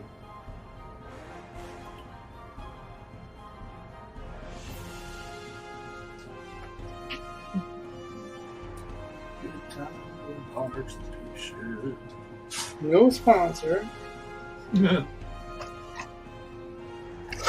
So I say I'm getting a drink, and then you put me full screen, and Yes, so people can see the artwork. that's not the time for full screen. That's not much for artwork.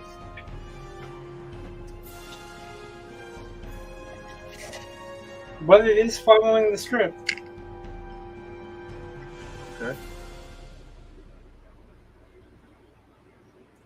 Except for these are not faces in the crowd, it's faces replacing the crowd.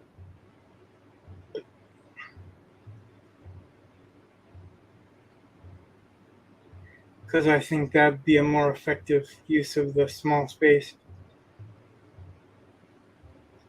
That's what I was envisioning when I was like, hey, I kind of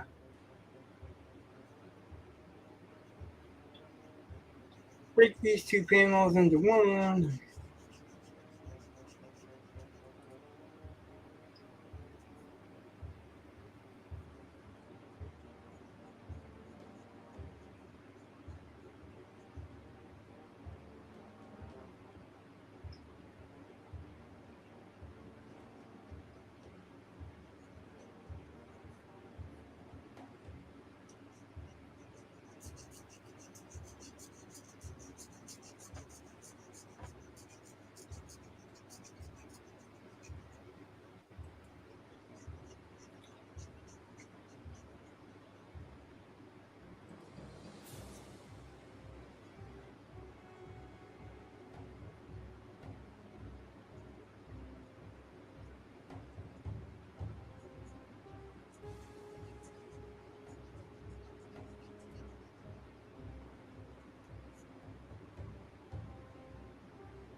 So what are you doing now that you've gone quiet?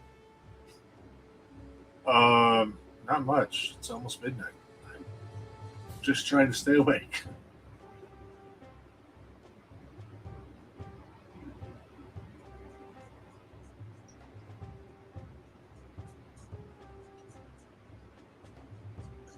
Did you see Nick Rekieta was arrested? I did. Do you know any of the details?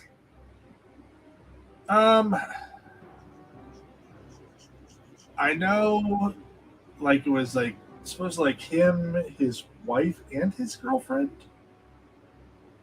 Yeah, it's not a girlfriend. It was a live-in babysitter. Okay, well, whatever. But he didn't claim that she lived there, so No, okay, whatever. because he was trying not to get her in trouble. Okay, whatever. I don't know. And there was some drug stuff, but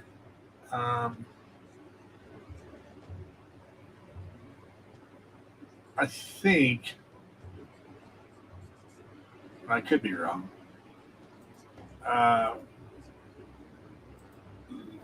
Well, I saw a little bit. Robert Barnes talked about how there's Violation. a lot of problems with the search warrant, a lot of problems with the whole thing's been handled. Yeah, because it's violation of his rights. Plus the judges that signed off on the search warrant for basically health check, wellness check. You don't kick in somebody's door and search for drugs and arrest everybody in the house for a wellness check.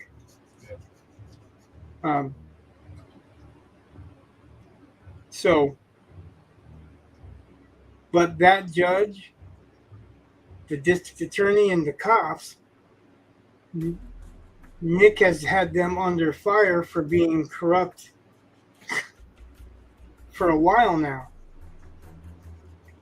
So that right there screams corruption. A little bit. The only thing that they went in on, apparently, was a pastor's concern and wanted a wellness check. And it was a third party, so it wasn't even like he had any direct information. It was hearsay of hearsay.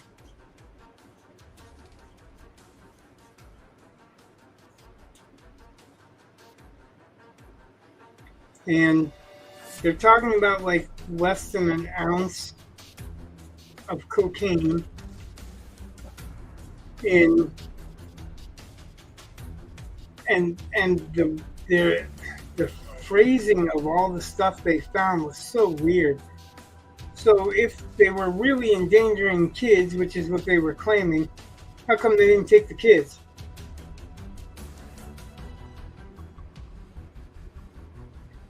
Yeah. I mean,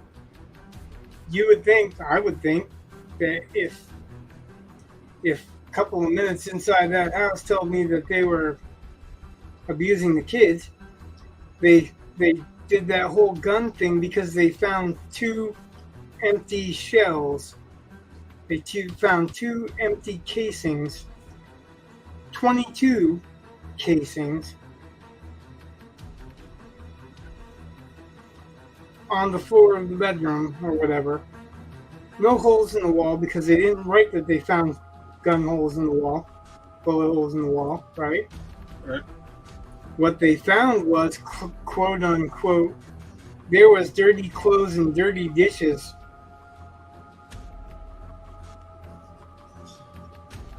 Catch me on the right day. Same. If that's a fucking crime, we're all guilty. I don't know anybody that hasn't had dirty clothes and dirty dishes. Yeah. And if you've got 4 kids and 3 adults living under one roof, no matter why, you don't expect to find some dirty dishes? Yeah. And some dirty clothes? Yeah. It's all suspect. But I'm seeing people, dump Nick Rekieta under the bus because he's on stream getting drunk all the time and whatever. We don't know what he's actually doing, what's put on, whatever, because it's on camera.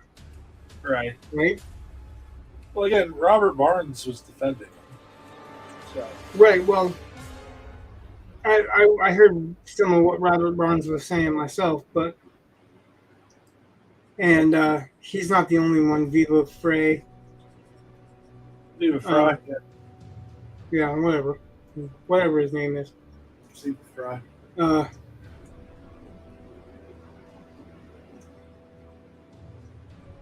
That's he was talking about the constitutional violations, whether or not you agree with what he is doing. He had committed no crime before they entered the home, right, to rob him of his Second Amendment rights. He had committed no crime before they entered the home to violate his First Amendment rights more than one time in more than one way.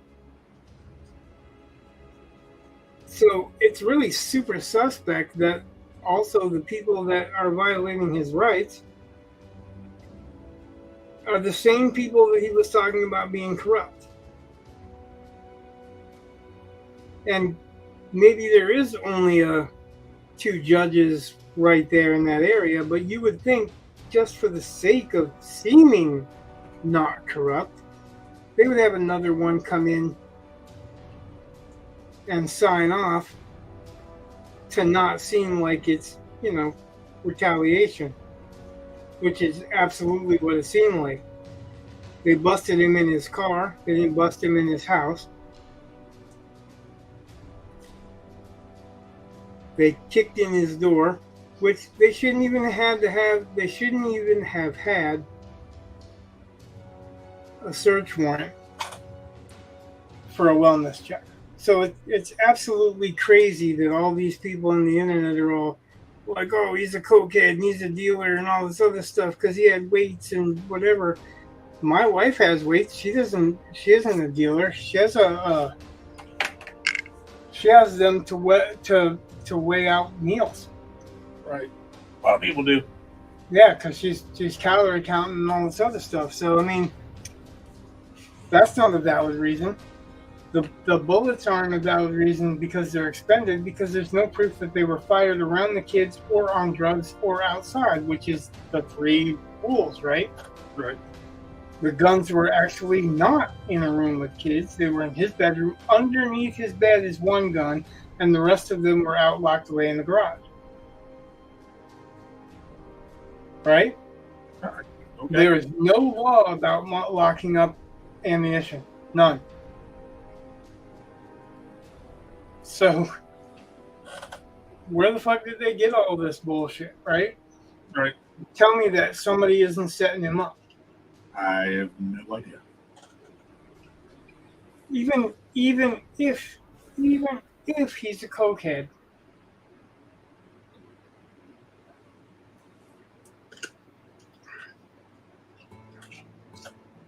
you had to have just cause to go in the first place. That's true. And just cause isn't, oh, he's got powder on his nose on a video. So what? He's eating donuts and cake and pie and Oreo cookies and all kinds of crap on there too.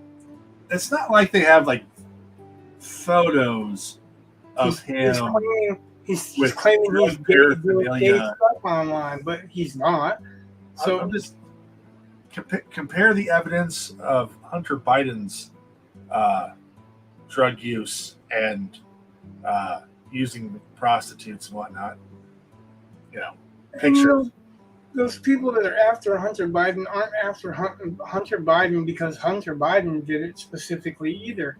They're after it because his daddy covered it up. Well, I'm just saying, it's kind of funny that dad's not covering shit up. Right. The other way around. Right. I'm just saying it's kind of funny. You look at the standard of prosecutorial interest in Hunter Biden was like none. And this Nick Rakita guy gets the full military treatment because pastor says a lawyer that's a former lawyer, but he's just a So you heard Barnes what he was saying. You were saying it. Yeah. So that he's the same way. He's like it's mighty convenient that he is the number one detractor for them. He's the number one person, and he's the most popular in that area to be putting out this information. So they have to stop him.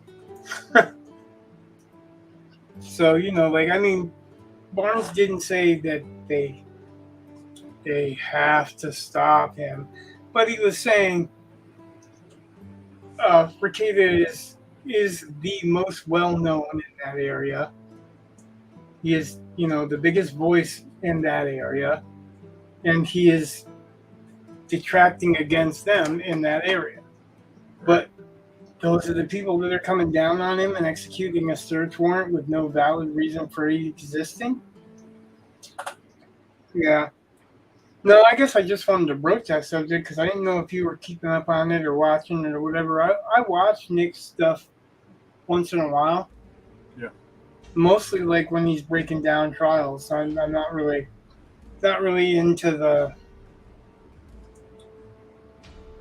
drama for drama's sake thing, but like he addressed Eric July and he was tearing down Eric's lies because it was plain and obvious that he had said some things and then he was trying to say that he didn't say some things. Well, you don't do that to a lawyer, right? Right. So, but yeah. And now it's like Eric July is pretending that he's vindicated because Ricade has been arrested. Well, so if someone doesn't like what he's, what July is saying, and they bust his ass and put him in prison, then automatically they're vindicated. Everyone else is vindicated because he was arrested. Nah. Arrest doesn't prove shit. Anyway, I'm going to end the stream because that's about as much as I'm going to draw tonight. I think I've cut it down to 3 panels. I've cut it down to a 6-panel page, and I've done 3. I'm going to do, this one's a larger panel, but in the vein of this one. And then these are the 2 other things that happen when he rounds the corner and what would have been the next page, because I think this is better off ending here and then using a double page spread on the 3rd or 4th and 5th page. Okay. So anyone that watched, thanks for watching. Anyone that liked, subscribed, followed, thanks for subscribing and following. Thanks for hanging out, Brett. And good night. God bless. Much love. Peace.